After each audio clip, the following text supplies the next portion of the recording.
कौन से कैमरा में मैं इधर देख के बात कर सकती हूँ? बिस्किट बिस्किट मुझे नहीं जमता, मुझे समोसा दो। संडे वार्ता शुरू कर रहे हैं कि 9 साल हो जाएंगे परसों यानी 4 अक्टूबर को, जिस दिन शायद आप ये वीडियो देख रहे होंगे। लेट्स लर्न को।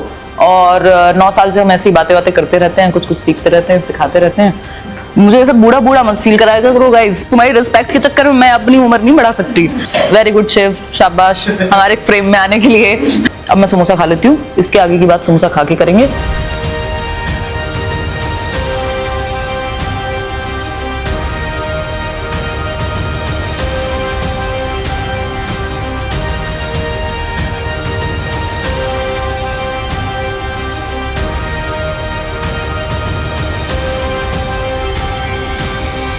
हेलो हाय यार, चाय वाय पिलाओगे कुछ?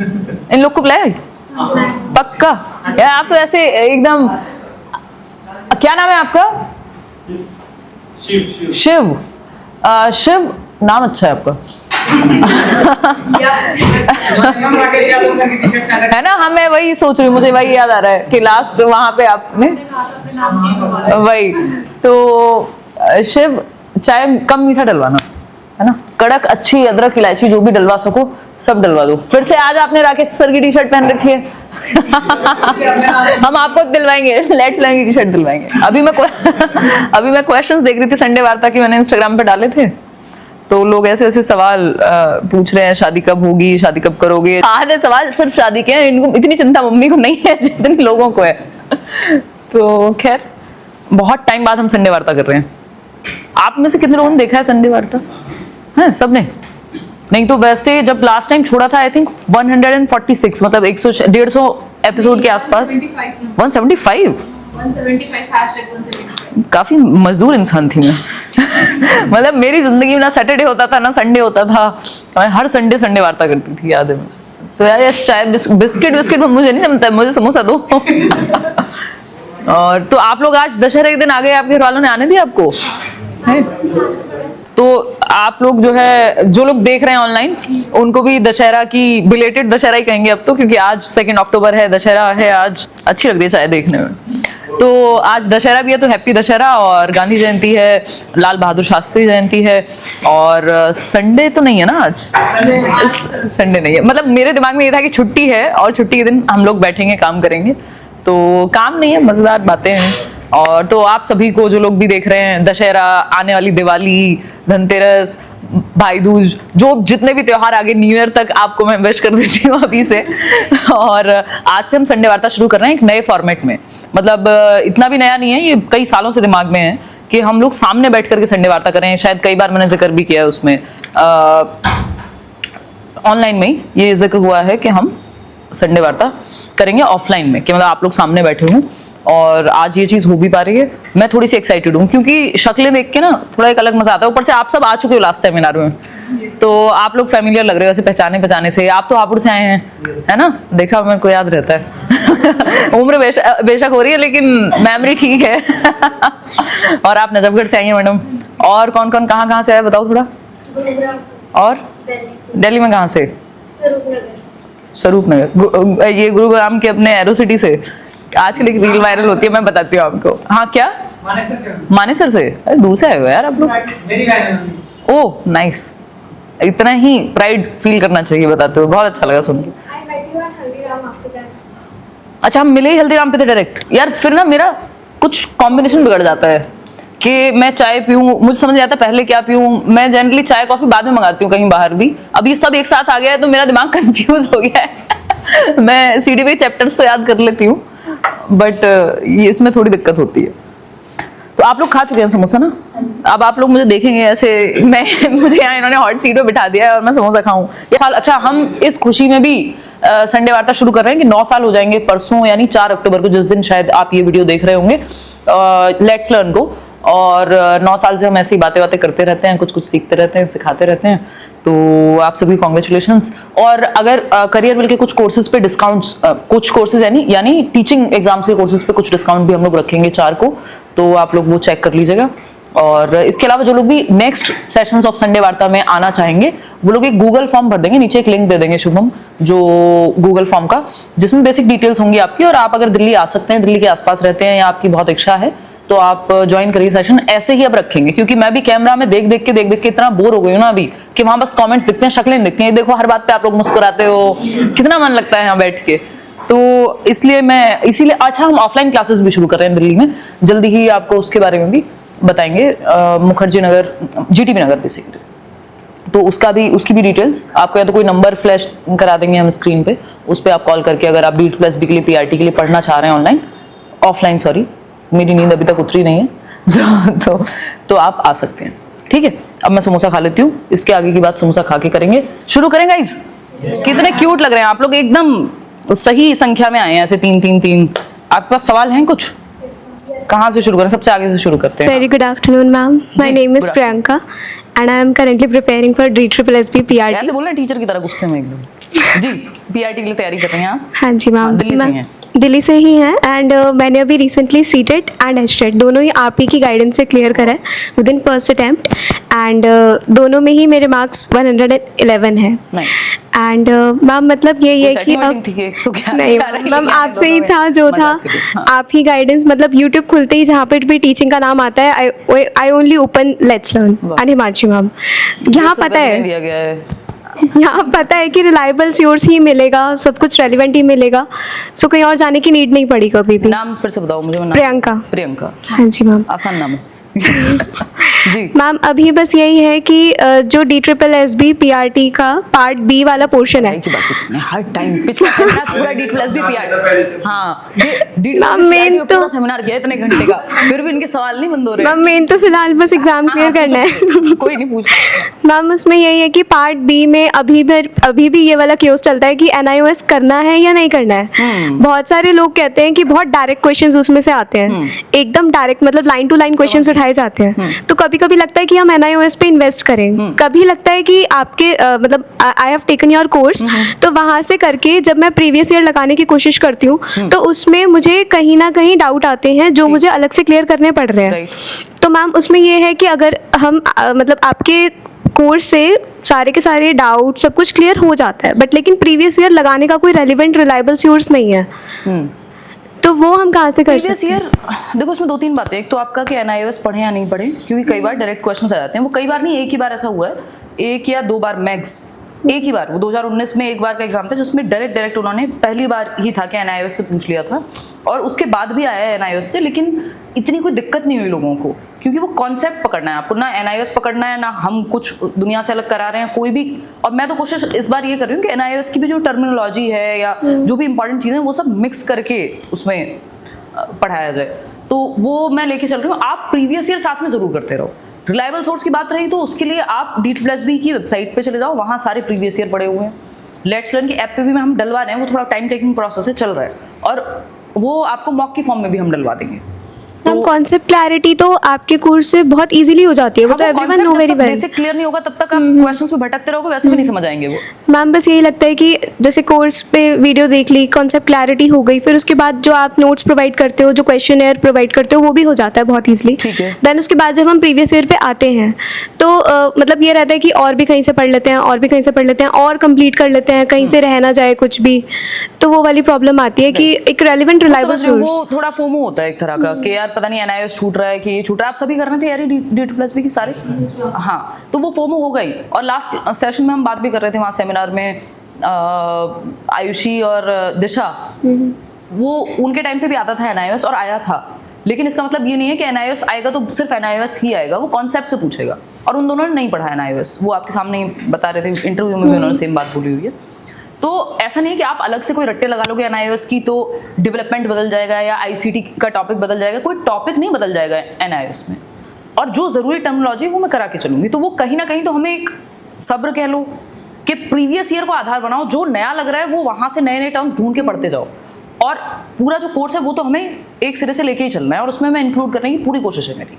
तो देखो मैथ्स तो नहीं है ये, कुछ क्वेश्चन तो फिर भी मिलेंगे कि जो शायद आपने पहले ना देखे हों, और हो सकता है ना मिले एक भी क्वेश्चन, क्योंकि कोशिश मेरी पूरी है। जैसे ICT का टॉपिक पहले नहीं पूछते थे उतना, अभी जो लास्ट पेपर है या अब इवन सब जगह पे, कल मैं पता नहीं कौन सा एग्जाम देख रही थी EMRS, उसमें भी ICT से खूब क्वेश्चंस हैं, तो या लैंग्वेज पेडागोजी को लेके क्वेश्चंस हैं। तो सिर्फ NIOS पढ़ के भी नहीं चलेगा, अगर आप सुबह शाम बस NIOS पढ़ोगे तब हो जाएगा, उसकी भी कोई गारंटी नहीं है। तो प्रीवियस ईयर और प्लस बैच में आपको उतना आप बहुत शिद्दत से कर लो कि आपकी टिप्स में वो चीज़ें, तो आप अपनी अंडरस्टैंडिंग से भी सॉल्व कर दोगे। इतना तो करो, इतने में फिर उसके बाद आपको लग रहा है अब मेरे पास बहुत टाइम है, मैंने बहुत मेहनत से कर लिया कोर्स कंप्लीट, प्रीवियस ईयर भी कर लिया सारे, पढ़ लो फिर एनआईएस।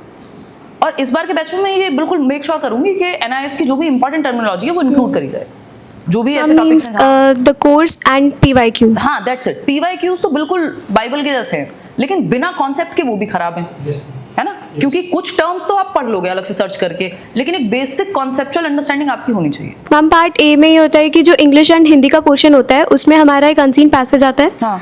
एंड हमारी वोकैब आती है, Right. उसका रिलायबल सोर्स हमें कहाँ से मिल सकता है? बैच में पढ़ रहे हो आप, करियर इतना पढ़ लो। मैच। हाँ, सिर्फ जो आप बैच में हो ना करियर तो पार्ट 1 में तो आपको कुछ और सोचना ही नहीं है, क्योंकि वो बहुत ही मतलब मेरे साथ भी जो दिक्कत आती थी जब मैं ये एग्जाम देती थी, तो मैथ्स में मेजरली दिक्कत आती थी, क्योंकि उसके लिए प्रैक्टिस चाहिए होती है और मैं तो यूट्यूब पर कर रही थी प्रैक्टिस तो पेडागोजी की। तो हिंदी इंग्लिश में अच्छा स्कोर हो जाता है, इवन रीजनिंग में भी। हिंदी इंग्लिश उतनी मुश्किल नहीं है अगर हम D+B की बात करें, आप प्रीवियस ईयर भी सिर्फ कर लोगे ना अच्छे से। Yes. तो वही वन वर्ड सब्स्टिट्यूशन है, इडियम फ्रेजेस हैं, ये वो है जो बेसिक ही है, वो बेसिक, बट बेसिक कहने से नहीं चलेगा, वो जो प्रैक्टिस कर रहा है वो प्रैक्टिस करते करते बेसिक लगने लगेगा। कुछ नहीं, कुछ अलग से करना ही नहीं है पार्ट 1 के लिए, जो आपको बैच में कराया जा रहा है वही करना है। Okay, thank you और so सिर्फ much, प्रीवियस ईयर साथ में, क्योंकि प्रीवियस ईयर से आपको डायरेक्शन मिल जाती है कि यार मेरे एग्जाम में वही क्वेश्चन अगर एसएससी पूछ रहा है तो एक अलग तरीके से हो सकता है पूछ रहा हो, वहीं अगर D+B में आ रहा है तो वो अलग तरह से। मैम प्रीवियस ईयर भी D+SB PRT वाले ही करने चाहिए या फिर हमें सारे जो HTET QPTET सिर्फ D+B कर लो, इनफ है आपके पास, है ना? क्योंकि अगर देखो आप बहुत सुपर टैलेंटेड इंसान हो जिसके पास बहुत समय बच जा रहा है ये सब करके, कि बहुत पूरा कोर्स खत्म करके दिन की 8-10 तो क्लास चल रही है बैच में, 10 आवर्स, तो उतने 10 आवर्स पढ़ के फिर उसका रिवीजन भी कर ले रहे हो, फिर साथ में प्रीवियस ईयर भी कर ले रहे हो, अब आपके पास CTET HTET सब करने का टाइम है, तो बिल्कुल शौक से करो, लेकिन जरूरत नहीं है, मतलब वो कोई ऐसी चीज नहीं है कि जिसके बिना काम नहीं चलेगा। वो प्रीवियस ईयर आप इवन मैं तो कहूँगी D+B में पीछे चले जाओ, या D+B में TGT के भी कर लो पार्ट 1 के, क्योंकि इंग्लिश है, TGT कर लो, PGT कर लो, बजाय कि HTET या कोई और एग्जाम करने की, क्योंकि है ना? Ma'am but with 10 classes, exactly वो होते हैं पार्ट 1 में बहुत रिपीट होता है। With 10 classes part A B मतलब क्लियर हो जाता है, लेकिन टाइम मैनेजमेंट करने में मैम कभी कभी प्रॉब्लम आती है। मतलब अब तो फेस्टिव सीजन आ रहा है, तो उसके चक्कर में भी फैमिली को लगता है कि आप इधर भी टाइम दो, आप अपने एग्जाम में भी टाइम दो, आप एग्जाम भी देखो निकाल सबका लो। अच्छा नहीं बनना अभी आपको, क्योंकि अगर नौकरी लग गई ना सबको अच्छे लगने लग जाओगे अपने आप। आज Yes, किसी ma'am. को लग रहे हो, नहीं लग रहे हो, 50 चीजें सब बदल जाते हैं। घर वाले भी कोई भगवान तो नहीं है ना, वो भी इंसान ही है, मतलब उनके भी परसेप्शन चेंज होते हैं। तो ऐसा नहीं है कि बहुत दिल पे लेके बैठना है किसी चीज को। बात रही फेस्टिव सीजन की, हाँ मैं ये तो चाहूंगी कि अगर आप घर में ही रह रहे हो तो थोड़ा बहुत इंजॉय कर लिया, 2 घंटे 3 घंटे, या मान लो दिवाली के दिन इतना बड़ा त्योहार है नहीं भी पढ़े एक दिन। वैसे मैं ये कहूंगी नहीं कि रिकमेंडेड है, बट अगर आपने उसका कंपनसेशन पिछले दिन कर लिया है, या तो मतलब Ma'am, आगे like, पीछे करके I'm- आपकी इच्छा है वो त्योहार मनाने की, तो आप बिल्कुल मनाओ। Ma'am like I am able to give the time like 7 से 8 घंटे, 8 से 9 घंटे minimum, it's an average. Nice, Because- वो तो आप बना के रखो मैम बिकॉज एक ही मेन यही गोल है कि बस एग्जाम क्लियर हो जाए, बस। तो बिकॉज लाइफ देखो, क्लियर हो एक जाएगी। दिवाली नहीं भी मनाई तो कोई दुनिया तो खत्म नहीं हो हाँ जी, जाएगी। मैम। ये इंडिविजुअल टू इंडिविजुअल वेरी करेगा कि कुछ लोगों को त्योहार मनाना ठीक लगता है, वो त्योहार मनाने के साथ भी कर लेते हैं एग्जाम क्रैक। कुछ लोगों को लगता है नहीं यार मेरा ये हो जाएगा उसके बाद सारे त्योहार, हर दिन त्योहार है, मतलब मेरे जीवन में हर दिन त्योहार है, मुझे ऐसा लगता है। तो वो सबका अलग है। हाँ कि जी। अगर मतलब मेरे फादर की डेथ के बाद से मुझे लग रहा है पिछली 5 साल हो गए उनको, 5 में से 4 दिवाली मुझे नहीं पता, मैंने दिवाली के नाम पे मतलब बस नाम ही किया होगा, मैंने प्रॉपर सेलिब्रेट नहीं की। लास्ट दिवाली मुझे थोड़ी दिवाली लगी, और तो मुझे लगा होली दिवाली तो ऐसे निकलती थी, होली तो मुझे लगता है पूरे टाइम सो के निकल जाती थी मेरी। तो वो लाइफ है यार, बहुत सारी, हमेशा हर साल सेम नहीं होता, हर वो पूरा साइकिल में आपका मूड, आपकी फेज, बहुत सारी चीजें इधर उधर जाती हैं। तो उसको लेके इतना कोई बहुत दिक्कत वाली बात थोड़ी है। मतलब अब कोई इंडिया के बाहर रह रहा है, दिवाली नहीं मना रहा है, मतलब दिवाली लोगों को लगेगा, एक तो ऑनलाइन में हर चीज शब्द पकड़ते हैं लोग कि दिवाली का मतलब, मेरा कोई दिवाली से वो नहीं है, मुझे तो बड़ा पसंद है ये त्योहार।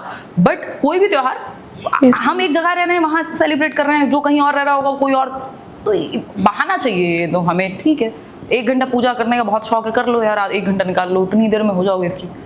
तो उसको बहुत ज्यादा दिल पे नहीं लेना, और लोगों की बातों से अपने आप को नहीं करना। लोग में घर वाले भी काउंटेड हैं कि तुम तो ये नहीं कर रहे, तुम तो फलाना घर का काम, एक तो लड़कियों पे तो ये सब भी रहता है ना थोड़ा। नहीं ma'am I don't have that burden. नहीं, my mother is very supportive, ये बट तो बहुत बढ़िया, लेकिन मैम कभी कभी हो जाता है कि रिलेटिव्स ऑब्वियसली आते हैं, आना जाना, एंड उस दिन मतलब टाइम नहीं निकल पाता है। तो रात में या तो कोशिश करो, या फिर हो जाओ ना अनअवेलेबल कुछ टाइम के लिए, कह मतलब मैम बस एक्चुअली अगर हम 6 महीने एफर्ट्स लगा लें तो एग्जाम क्लियर हो जाता है। होता है यार, आपके सामने बैठे हुए लोग हैं, ये दिशा है या ये लोग आयुषी, इसके अलावा एक मनीषा टीजीटी में उन्होंने एग्जाम क्लियर किया था, लास्ट के 3 महीने ही उन्होंने प्रॉपर पढ़ा था। और आप ये मत मानो कि आप जीरो हो आज, इतने साल में आपने पढ़ाई किया, आपको पता है नाउन आपने पहले भी पढ़ा था, संज्ञा, ये सब जो बेसिक टॉपिक्स हैं। सीडीपी चलो फिर भी मैं मानती हूँ कि थोड़ा सा नया होगा, तो ऐसा नहीं कि आप जीरो मत मान के चलो, वो भी पढ़ाई होगा टीचिंग ट्रेनिंग। सीडीपी में मैम कॉन्सेप्ट्स क्लैरिटी आपसे हो गई थी बहुत इजीली। बैठे हो तो इतना तो पढ़ाई है आपने, ऐसा तो है नहीं कि आप बिल्कुल जीरो हो। तो हो जाता है, नहीं होता है। मतलब मेरी सिस्टर ने भी लास्ट के मुझे लग रहा है 2-3 मंथ में ही उन्होंने मेजर पढ़ाई की थी। वो असिस्टेंट प्रोफेसर थी दिल्ली यूनिवर्सिटी में उस टाइम पे, तो उनको डेली जाना होता था। तो अब वो रास्ते में जा रही हैं गाड़ी में, तो भी एक करंट अफेयर का सेशन लगा लिया है। तो वो लास्ट के जो 2-3-6 महीने हैं, वो डिपेंड करेगा कौन सा एग्जाम है। तो उनका सब्जेक्ट पे थोड़ी सी पकड़ थी भी, क्योंकि जेआरएफ वगैरह किया हुआ था। तो बट वो मेन जो कहानी है, वो कितना भी किया हुआ हो, अगर लास्ट के 3 महीने में मेहनत नहीं की तो नहीं होता।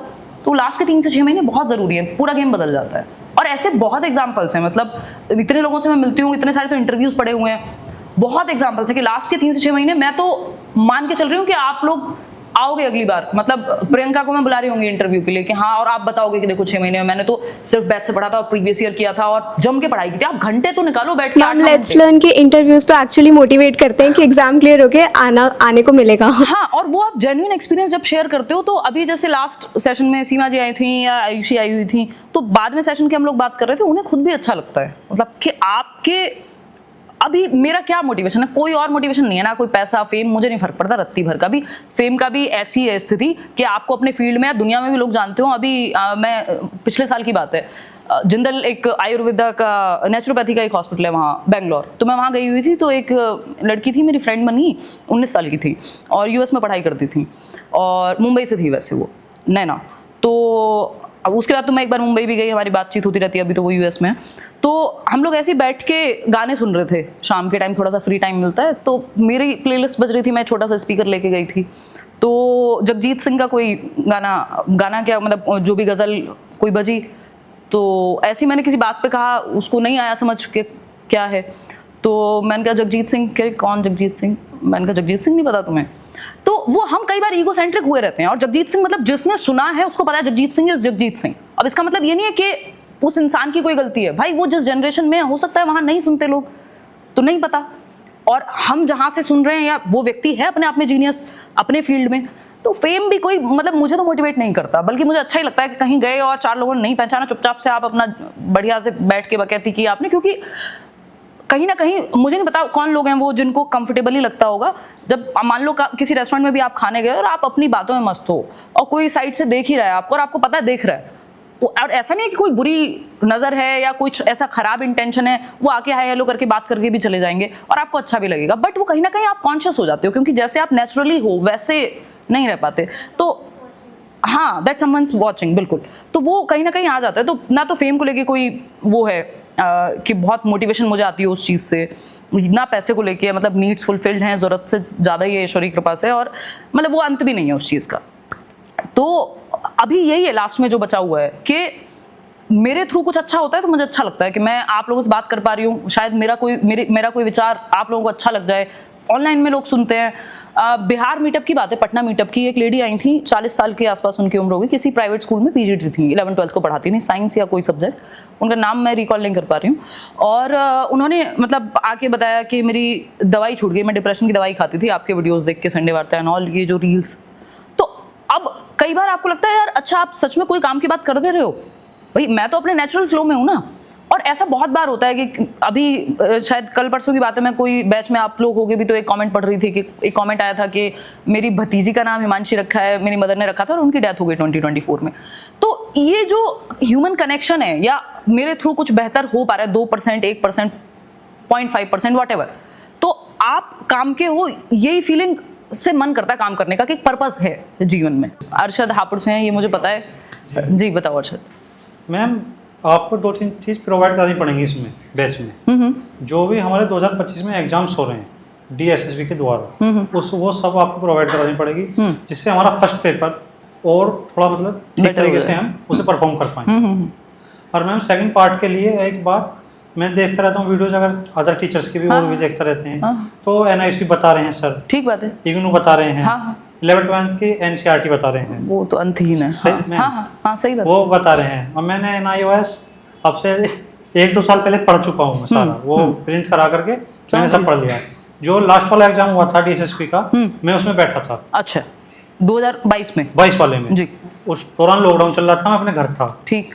एग्जाम के लिए प्रीवियस ईयर CTET की बुक है, थोड़ा घना इधर उधर से पढ़ा, हाँ मतलब ज्यादा ठीक से नहीं ज्यादा पढ़ा, मेहनत नहीं कर पाई ठीक से। कुछ सोर्स नहीं थे मैम, ठीक है किताबों का, सोर्स का, नोट्स का कुछ मिल नहीं पाए। मेहनत तो करी जितनी बस की थी, बिल्कुल। क्योंकि लॉकडाउन तो कुछ मिल नहीं पा रहा था और कुछ चीज़ों को पता नहीं लग पा रहा था। जो प्रीवियस ईयर थे वो करे मैंने, जो CTET वगैरह की बुक होती है वो प्रीवियस ईयर करे, तो मेरे 60 नंबर आए थे मैम उस दौरान। नाइस। और मैम मैंने उसमें लगभग 80 के आसपास क्वेश्चन अटेम्प्ट 200 में से 60 तो नहीं आए थे? नहीं, 110 टोटली तो हाँ उसमें दे रखे हैं ना, आगे 50 वो मैं इसमें, समझ गई। हाँ 50 उसमें है, 49 के आसपास, हाँ। और 60 इसमें है। तो मैंने फिर वो दिया तो थोड़ा कम था। इस बार मैम जो आप वो हमें PDF वो प्रोवाइड करा रही हैं, उसमें जो NIOS हो, IGNOU हो या हो, आप हमें करा दे। अगर हम उसे पढ़ेंगे तो हमें तो ये नहीं पता लग पाएगा पढ़ना क्या है, छोड़ना क्या है। एग्जैक्टली मैं इसीलिए उसको अवॉइड करने को कह रही हूँ। हाँ क्योंकि आप जब करवा देंगे तो आप वो करवाएंगी जो हमें पढ़ना है। एग्जैक्टली जो पूछा हुआ है पूछा जा सकता है, जो पूछा जा सकता है। जो मैंने NIOS पढ़ा है, मैंने तो ब्लॉग सारे निकलवाए हैं, फिर लगातार पढ़ेंगे क्योंकि मेरे पास टाइम तो मैंने पढ़ चुका हूँ। अब फिर मुझे IGNOU पढ़ना पड़ेगा या NCERT पढ़ना पड़ेगा, राइट। तो उसके लिए मैं बात कर रहा हूँ कि आप जो भी बेस्ट हो वो करवाइएगा। वो मैं इंक्लूड करके चलूंगी जहां लग रहा है कि जरूरी इंपॉर्टेंट है NIOS का। IGNOU देखो अगेन ये बात मैं बहुत बार समझाने की कोशिश करती हूँ, डेवलपमेंट है तो वो डेवलपमेंट ही रहेगा, है ना। तो वो चाहे NIOS से पढ़ लो आप, चाहे इससे पढ़ लो, उससे पढ़ लो, कुछ चीजें हैं वो मैं इंक्लूड करके चलूंगी, उसकी टेंशन आप मत लो। जो मैम बेसिक्स है ना वो तो मेरे प्रॉपर क्लियर है, कोई दिक्कत नहीं। आप मैं ये कह रही हूँ कि बैच में जो कराया हुआ है और जो प्रीवियस ईयर है आपने वो मल्टीपल टाइम्स किया हुआ हो, घंटे अपने लगाए हुए हो, फिर उसके बाद कोई भी मेरे से आप आगे की बात करना, मतलब आप एज इन ऑनलाइन भी जो भी देख रहा है DEET+B में कि आपने कोर्स बहुत अच्छे से कर रखा है, मल्टीपल टाइम्स रिवीजन है, आपके दिमाग में सेट हैं चीजें, साथ में आपने प्रीवियस ईयर बहुत अच्छे से कर रखे हैं, उसके बाद आप आके फिर अपनी जो भी बात कहोगे मैं सब सुन लूंगी कि आप NIOS भी पढ़ लो, आप ये भी पढ़ो, आप PhD कर लो इस सब्जेक्ट पे, सब कर लो आप फिर। लेकिन इतना हुआ है क्या? अगर इतना नहीं हुआ है तो फिर आप कहने का कोई फायदा नहीं है कि मैं NIOS भी पढ़ा दो और ये भी कर दो, वो मैं कराऊंगी इंक्लूड, वो आपकी बात सही है अरशद, बट मैं ये कहना चाह रही हूँ कि आपने उतने घंटे दिए जितने देने की जरूरत है जी, वो आप ही दे पाओगे। मैंने जो आपका फर्स्ट बैच आया था स्पेशल का जी, वो प्रॉपर्ली लाइन टू लाइन लिखा हुआ है। नाइस। जितना भी जो फर्स्ट बैच आया था कैरेबिल पर, नाइस। नहीं मैं ये मान के चल रही हूँ या ये मैं फर्स्ट बैच मैंने प्रॉपर लिखा है मैम, समझ गई। और जो ये बैच आपका चल रहा है, मैंने CDP वाला खरीद रखा है क्योंकि मेरा जो फर्स्ट पेपर है वो ऑलरेडी मेरा तैयार है। ठीक है, हाँ वो स्टैटिक भी है, उसमें कोई रोज तो चेंज होते नहीं है। क्योंकि मैम मैं ऑलरेडी यूपीएससी में सिलेक्ट हुआ था। अच्छा, कारणवश में नहीं जा पाया, चोट लगी मेरे। अच्छा, हाँ, तो पार्ट 1 तो आपका अच्छा ही है। पार्ट 1 में कोई दिक्कत नहीं है मैम। पार्ट 2 इस बार मतलब मेरी पूरी कोशिश है कि आज तक का बेस्ट बैच रहे ये DEET+B का, कि मतलब उतनी चीजें इसमें कराई जाएं DEET+B को टारगेट करके। जो आपने कॉन्सेप्ट बताए हुए हैं या सिखाए हुए हैं, हाँ, उसमें से मेरे लगभग 80% तैयार है, क्योंकि मुझे ना तो पढ़ने की जरूरत, जैसे CTET में बैठूं या अदर एग्जाम में बैठूं या किसी बच्चे को यार दोस्तों में समझाता हूँ ना, मैं बिना पढ़े समझा देता हूँ भाई ऐसा नहीं, ऐसा है, ऐसा सिस्टम है। ठीक। Want to add something to his question? हाँ कि जो आप इशिका नाम बताओ पहले। मेरा इशिका ही है आपका नाम? हाँ, मेरा बताओ। नाम इशिका है। हाँ। इसी में ये ऐड करना था, जैसे NIOS बोला और IGNOU बोला, बहुत सही चीज़ें बोली। जो आप अभी टॉपिक करा रहे हो, जो बेसिक अभी स्कूल्स ऑफ साइकोलॉजी चल रहा है करंटली, एंड साइकोसेक्सुअल डेवलपमेंट उसके बाद आ चुका है। तो मैम इन टॉपिक्स के पर्टिकुलर जैसे कि असाइनमेंट्स फॉर्म में होते हैं कि उसी टॉपिक से रिलेटेड आपको 20, 30, 40 के अराउंड क्वेश्चंस मिल जाएंगे, so you will get a clarity कि आप बेसिक क्या शुरू होने वाला है और इसका हाईएस्ट लेवल किस लेवल पे जा सकता है। बिल्कुल बिल्कुल। क्योंकि प्रीवियस ईयर लगाने के लिए we have to find out in those 100 question कि इससे रिलेटेड कोई एक या दो बने, ma'am that would be very hectic और उतना क्लैरिटी भी नहीं आ पाएगी कि मुझे कितना समझ आया। बिल्कुल, मैं आपकी बात समझ रही हूँ कि आप चाह रहे हो कि एक DPP डेली प्रैक्टिस शीट आपको मिल जाए कि इस टॉपिक से ये क्वेश्चंस आए हुए हैं। देखो इसमें ना मैंने बोला भी हुआ टीम को, और शायद कुछ तो ना डलवाई भी हुई हैं, वो डलना कोई बहुत मुश्किल काम नहीं है, हो जाएगा। बट द थिंग इज कि DEET+B में स्पेशली कई सारी थियरीज ऐसी होंगी जिनमें से हो सकता है एक क्वेश्चन पूछा हो सकता है पूछा ही ना हो, बट हम उन्हें स्किप नहीं कर सकते क्योंकि वो हमारी कॉन्सेप्चुअल अंडरस्टैंडिंग में काम किए हैं बहुत। तो हर एक टॉपिक क्या हो सकता है आपको शीट डलवाना पॉसिबल ना लग रहा हो हमें, या शीट डलवा भी दी हमने तो लेकिन वो उस तरह क्वेश्चन आया ही ना हो कभी, शीट तो डलवा ही देंगे, उसकी कोई बहुत बड़ी टेंशन नहीं है। बट मेजर टॉपिक्स जो हाँ, बहुत जो ज्यादा इंपॉर्टेंट कि- टॉपिक्स हैं हाँ, जिनसे क्वेश्चंस आए हुए हैं जैसे जिनका उनकी मतलब शीट्स bulk डलवा है, दें। मतलब इम्पोर्टेंस है हो उस जाएगा। level पे। मैम कुछ यूट्यूब पर देखते हैं, चेक करते रहते हैं। हाँ। कुछ टीचर ऐसे डिफाइन करते हैं कि सीडीपी बहुत हार्ड है, मतलब डीप ही पढ़ना पड़ेगा जब भी हो पाए। तो पढ़ तो रहे हो डीप, डीप का मतलब क्या है? यहाँ आपको कोई पीएचडी तो करनी नहीं है जी मैम। भाई, जो एग्जाम ओरिएंटेड पढ़ना है आपको, अब उसको आप डीप का नाम दे दो, आप उसको जो कहना चाहो कह लो। तो अब हार्ड तो यार मैम इनकी क्वेश्चन को मैं थोड़ा सिंप्लीफाई हाँ, करती हाँ। हूँ, मतलब लाइक लोग इस तरीके से दिखाते हैं कि सीडीपी को प्रिपेयर करने के लिए you have to refer multiple sources, हाँ, हाँ। You can't rely on single source की। जैसे अगर फॉर एग्जांपल गई कि मैं आप बैच ले रहे हो हाँ। तो सिर्फ बैच से नहीं होने वाला, आपको बहुत चीजें करनी पड़ेंगी। बट आपको ये मेरा करना सवाल पड़ेगा। ये है कि क्या आपने बैच कर लिया अच्छे से? क्या आपने प्रीवियस ईयर कर लिया अच्छे से?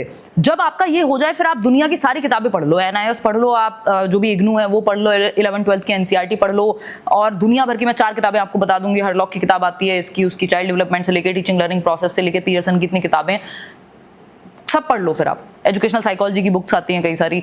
तो बट दिक्कत वही है जो जैसे अभी अरशद कह रहे थे कि जब आप एक अपने नोविस माइंड से, या मतलब उस चीज को आप आधी चीजें तो पढ़ के आपको समझ नहीं आएगा, इससे क्वेश्चन पूछेगा तो कैसे पूछेगा? आपने बस रीडिंग दे दी वो, और वो ऐसे टाइप तो पेपर नहीं है कि वहां आपको रीडिंग काम आ जाएगी बहुत ज्यादा। तो मैं तो इस बात को बहुत ज्यादा जोर देती हूँ कि बैच में जो गारंटी तो फिर किसी चीज की नहीं है कि 10 नंबर 15 नंबर एक्स्ट्रा आ जाए, या कल को दुनिया से अलग, इससे ज्यादा वैसे अलग कुछ और पूछने का बनता नहीं है। और ऐसा थोड़ी एनआईएस जिस साल आया था तो लोगों का सिलेक्शन ही नहीं हुआ था, जिसका कॉन्सेप्ट क्लियर था तो ऐसा थोड़ी वो अटेम्प्ट नहीं करके आया होगा। तो क्योंकि आपके हाथ में लिमिटेड चीजें हैं, आप सब कुछ नहीं पढ़ पाओगे।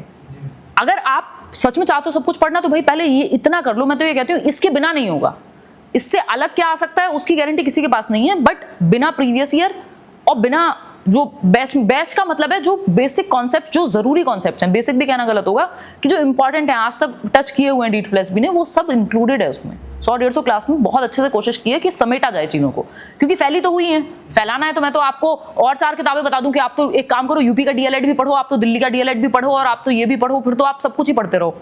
तो वो समेटना भी तो पड़ेगा ना, क्योंकि टाइम लिमिटेड है, कंसाइज वे में दिमाग में सेट भी चाहिए चीज़ें। बहुत ज़्यादा मुझे नहीं लगता कि इसमें भटकने की या इधर उधर बहुत ज़्यादा देखने की ज़रूरत है। मुझे देखने से कोई तकलीफ नहीं है, बट आप डिस्ट्रैक्टेड रहोगे और एक सेल्फ कॉन्फिडेंस उड़ा रहेगा। अगर आपको कॉन्फिडेंस चाहिए, सिंपल तरीका है, कोर्स में जो पढ़ रहे हो वो पढ़ा, प्रीवियस ईयर किया, प्रीवियस ईयर में इतनी मेहनत की, जो आपको एक्स्ट्रा पढ़ना है प्रीवियस ईयर के कॉन्टेक्स्ट में पढ़ो कि ये इसमें नया पूछा है, ये मैं सारा पता कर लूँ इसके अराउंड, है ना। और साथ में जब आपका ये हो जाए तो आप मॉक टेस्ट लगाओ, या प्रीवियस ईयर के कुछ सेट उठा लो जो मॉक टेस्ट की तरह यूज कर रहे हो। वहां से आपको एग्जैक्ट पता चल जाएगा आप कितने पानी में हो, बजाय कि इधर उधर देख के। ये खौफ का माहौल भी है ना, मतलब कई लोगों के लिए तो ये मतलब एक ऐसी चीज है कि फ्रस्ट्रेशन है। कई टीचर्स भी हैं या प्लेटफॉर्म्स भी हैं कि उनको लगता है अगर उतने लोग नहीं है वहां, या पता नहीं क्या उनके अपने पर्सनल रीजंस होंगे, तो वो एक फ्रस्ट्रेशन भी है कि यार हम तो नहीं चमक रहे हैं, ये कैसे चमक रहे हैं। तो कुछ तो ऐसा माहौल बनाना है, या कुछ तो ऐसा कहना है कि जिससे अटेंशन मिले। तो अब अटेंशन मिले में आपकी तो बैंड बच जाती है ना, क्योंकि इतना खौफ अगर आपने फैला दिया तो जो पढ़ने वाला व्यक्ति था 7-8 घंटे, अब तो वो आधे टाइम खौफ में रहेगा। वो 7 में से 3.5 घंटे पढ़ेगा, क्योंकि आधे टाइम तो वो खौफ में ही है। तो वो डाउट रख के अगर आप पढ़ते रहे तो उसका कोई इलाज नहीं है। प्रीवियस ईयर लगाओ, मॉक टेस्ट दो। ये प्रीवियस ईयर तो आपकी गाइडिंग लाइट है, मतलब वो गाइडिंग टॉर्च की तरह काम करना चाहिए। तब वो सबसे महत्वपूर्ण है मटेरियल। अगर आपके पास अच्छा मटेरियल है, अच्छे गाइडेंस है, अच्छे टीचर हैं, तो आपका सिलेक्शन का मतलब 50 से 60% कम हो सकता है। अगर आपके पास गाइडेंस, टीचर प्लस मटेरियल नहीं है तो आपका सिलेक्शन नहीं है। जो मेरा सिलेक्शन जो पिछली बार रुका है वो इसी कारण से रुका है, और जो मैं केवीएस में रुका है उसमें भी इस कारण रुका है। केवीएस में भी आप केवीएस में जाता मैंने। अच्छा, केवीएस में कौन पता नहीं जल्दी एग्जाम हो गया, 10 दिन नहीं पाता। ओ हाँ, बहुत जल्दी था वो तो, बहुत जल्दी था। आपने थोड़ी देर पढ़ा, बहुत जल्दी, बहुत जल्दी। मैंने ग्रेस भी लगा तो ज्यादा कुछ नहीं बन गए। 115-12 आसपास%। अच्छा, तो मेरिट नहीं उसकी क्लियर हो पाई थी, मैं नहीं, फिर वो रिवीजन में करके नंबर और सिलेबस भी उन्होंने एकदम एंड मोमेंट पे चेंज कर चेंज कर दिया। दिया। बस मैं उसमें नंबर पढ़ रहे थे अच्छा, सीटीपी वाले में, क्योंकि वो ज्यादा नहीं ठीक समझ गए। और वो नया भी था, नया। जो सीडीपी पे जिसकी पकड़ थी वो उस टाइम पे ले गया उसको। हाँ कराया था उस टाइम पे 2 महीने के अंदर। हाँ, तो आई हैव स्कोर्ड 45 के अराउंड 60 में से, एंड Nice. सिलेक्शन जो में आपने 7 पढ़ा- से ही रह गया था बस। मैं? I got 134.3। नाइस। मैम जो आपने पढ़ाया था ये अगर आप लोग का सिलेक्शन इस बार नहीं हुआ ना तो मैं तैयारी छोड़ दूंगी। मैं जो आपने कॉन्सेप्ट पढ़ाए थे मैंने वो केवीएस में लगाए। ज्यादातर में लगा उन्होंने क्वेश्चन में गलत माने, मैंने जब आंसर की में देखे। और जब भी वो कुछ ना कॉन्सेप्चुअल कहीं तो कॉन्फ्लिक्ट है आपके साथ अरशद पेडागोजी में, मुझे ये लग रहा है अभी तो। बट ठीक है, अभी आप उतनी गलतियां कर चुके हो कि अब वो रिपीट ना हो तो आप चले जाओगे सही। जी हाँ, आपका KVS 0.7 से रह गया, रो दो आप इस बात पे। मैम लिटरली बहुत ज़्यादा ऐसा बुरा लगा था उस टाइम पे, बिकॉज मैंने बहुत टाइम तो उसी चीज़ के ऊपर मतलब लाइक फॉर दैट इंटरव्यू उसी पे फोकस किया कि बस अब यही है। लाइक सबसे बड़ी मिस्टेक ये रही कि मैंने उस ड्यूरेशन में मैं ये भूल गई कि अगर ये नहीं होता है तो what's the backup plan, what to do next. तो जब नहीं हुआ था तो I was totally blank away कि अब इसके बाद क्या करना है। कितने साल के हो? 22। ये देखो 22 साल में ऐसा जीवन खत्म मान ले रहे हैं। नहीं, उसके बाद ना कुछ आइडिया नहीं रहा, बिकॉज अक्टूबर में 45 आपने स्कोर कर लिया KVS में इतने कम टाइम में 60 137 स्कोर था, बट वो नॉर्मलाइज होके दैट इज 134.3, तो मेरिट कितने पे गई थी? 135 पे। 135। एक तो इतने एग्जाम्स होते हैं जो जिसका दिल टूटा हुआ होता है ना उसको सब याद रहता है कि 135 पे गई थी। अब हम लोग इतने सारे एग्जाम्स देख रहे होते हैं throughout the year. Yes ma'am. Nice ji. किसी और का सवाल? ज्योति आपका कोई सवाल नहीं? आप तो ऐसे शर्मा के बैठे हो कि भैया पूछ लेंगे जो पूछना है। छोटा कौन है बड़ा कौन है आप दोनों में? मैं छोटी हूँ, 4 साल छोटी हूँ। 4 साल। नाइस। मैम मेरा एक क्वेश्चन है, कंसिस्टेंटली फोकस्ड और मोटिवेटेड कैसे रहें? क्योंकि मंडे से फ्राइडे तक ठीक रहता है, सैटरडे को ऐसे हो जाता है कि आज नहीं पढ़ना। नहीं तो एक दिन ले लो ना, फिर मत पढ़ो। खुद को मार मार के थोड़ी कि मतलब बिल्कुल जान निकाल देंगे, मन भी नहीं है और कुछ नहीं कर, अब पढ़ोगे फिर भी नहीं, क्योंकि अगर मन नहीं है, मंडे टू फ्राइडे पढ़ रहे हो, सैटरडे नहीं भी पढ़ रहे हो कोई बात नहीं, या मान लो 8 घंटे पढ़ रहे थे मंडे टू फ्राइडे, 2 घंटे पढ़ लो सैटरडे। अब मेरा भी सेम ही हो गया है, मतलब कुछ साल मैंने काफ़ी साल सैटरडे संडे काउंट नहीं करती थी मैं। अब कोई मेरे से काम करा के दिखाए सैटरडे संडे, मतलब मेरा मन ही नहीं होता। हालांकि ऐसा नहीं है, आज भी हम छुट्टी के दिन बैठे ही हुए हैं यहाँ, लेकिन ये स्पेशली चलो काम का तो फिर भी है क्योंकि आप लोगों का मोटिवेशन होता है कि एग्जाम आया हुआ है तो कराना ही है, वो संडे हो मंडे हो वट एवर। बट जैसे जिम को लेके मैंने यही सेट किया हुआ है कि मंडे टू फ्राइडे में जाऊंगी, चाहे कुछ हो जाए, दुनिया खत्म हो जाए। अभी पिछले 10-12 दिन में ही हुआ है तो ज़्यादा नया जोश है तो, और ये अब मुझे लगता है कि यहाँ से मैं सस्टेन कर लूँगी इसको। सैटरडे संडे मुझे जाना ही नहीं है, शक्ल ही नहीं दिखानी। जिस दिन किसी सैटरडे मन कर गया तो चली जाऊंगी। तो वो हफ्ते में एक दिन आप कर सकते हो कि जिसमें कम पढ़ रहे हो या बिल्कुल नहीं पढ़ रहे हो, वो आपके ऊपर है।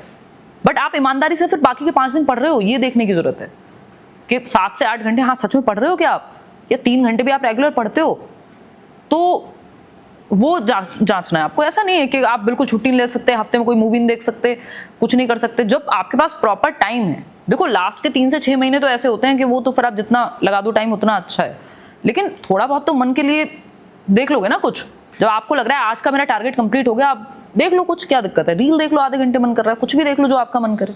तो कोई सेट रूल नहीं है कि आपको बिल्कुल टेक्स्ट बुक के हिसाब से चलना है, नहीं ये सिलेबस है, ये पार्ट चैप्टर 1 है 2 है, इन्होंने तो ऐसे बता दिया, इसने तो ऐसे किया था, मैं भी ऐसे ही करूंगी। आप अपना टारगेट और अपना सिलेबस आपका खत्म हो रहा है या नहीं, रोज बैठ रहे हो या नहीं, ये 2-3 चीजें देख लो, उसके बाद तो सब ठीक है। क्या हो गया, आपको हर व्यक्ति को थोड़ा सा टाइम फ्री चाहिए ही होता है। हाँ आप सर, हाँ बोलो। ओके, मेरा नाम जैनब है जी। एंड अपना क्वेश्चन पूछने से पहले I want to share something. Ji Zainab. इसके लिए आपने मुझे 150 रुपए नहीं दिए। बिल्कुल। आपको हमने किसी को भी नहीं दिया, इतने 150 के नोट हमारे पास नहीं है।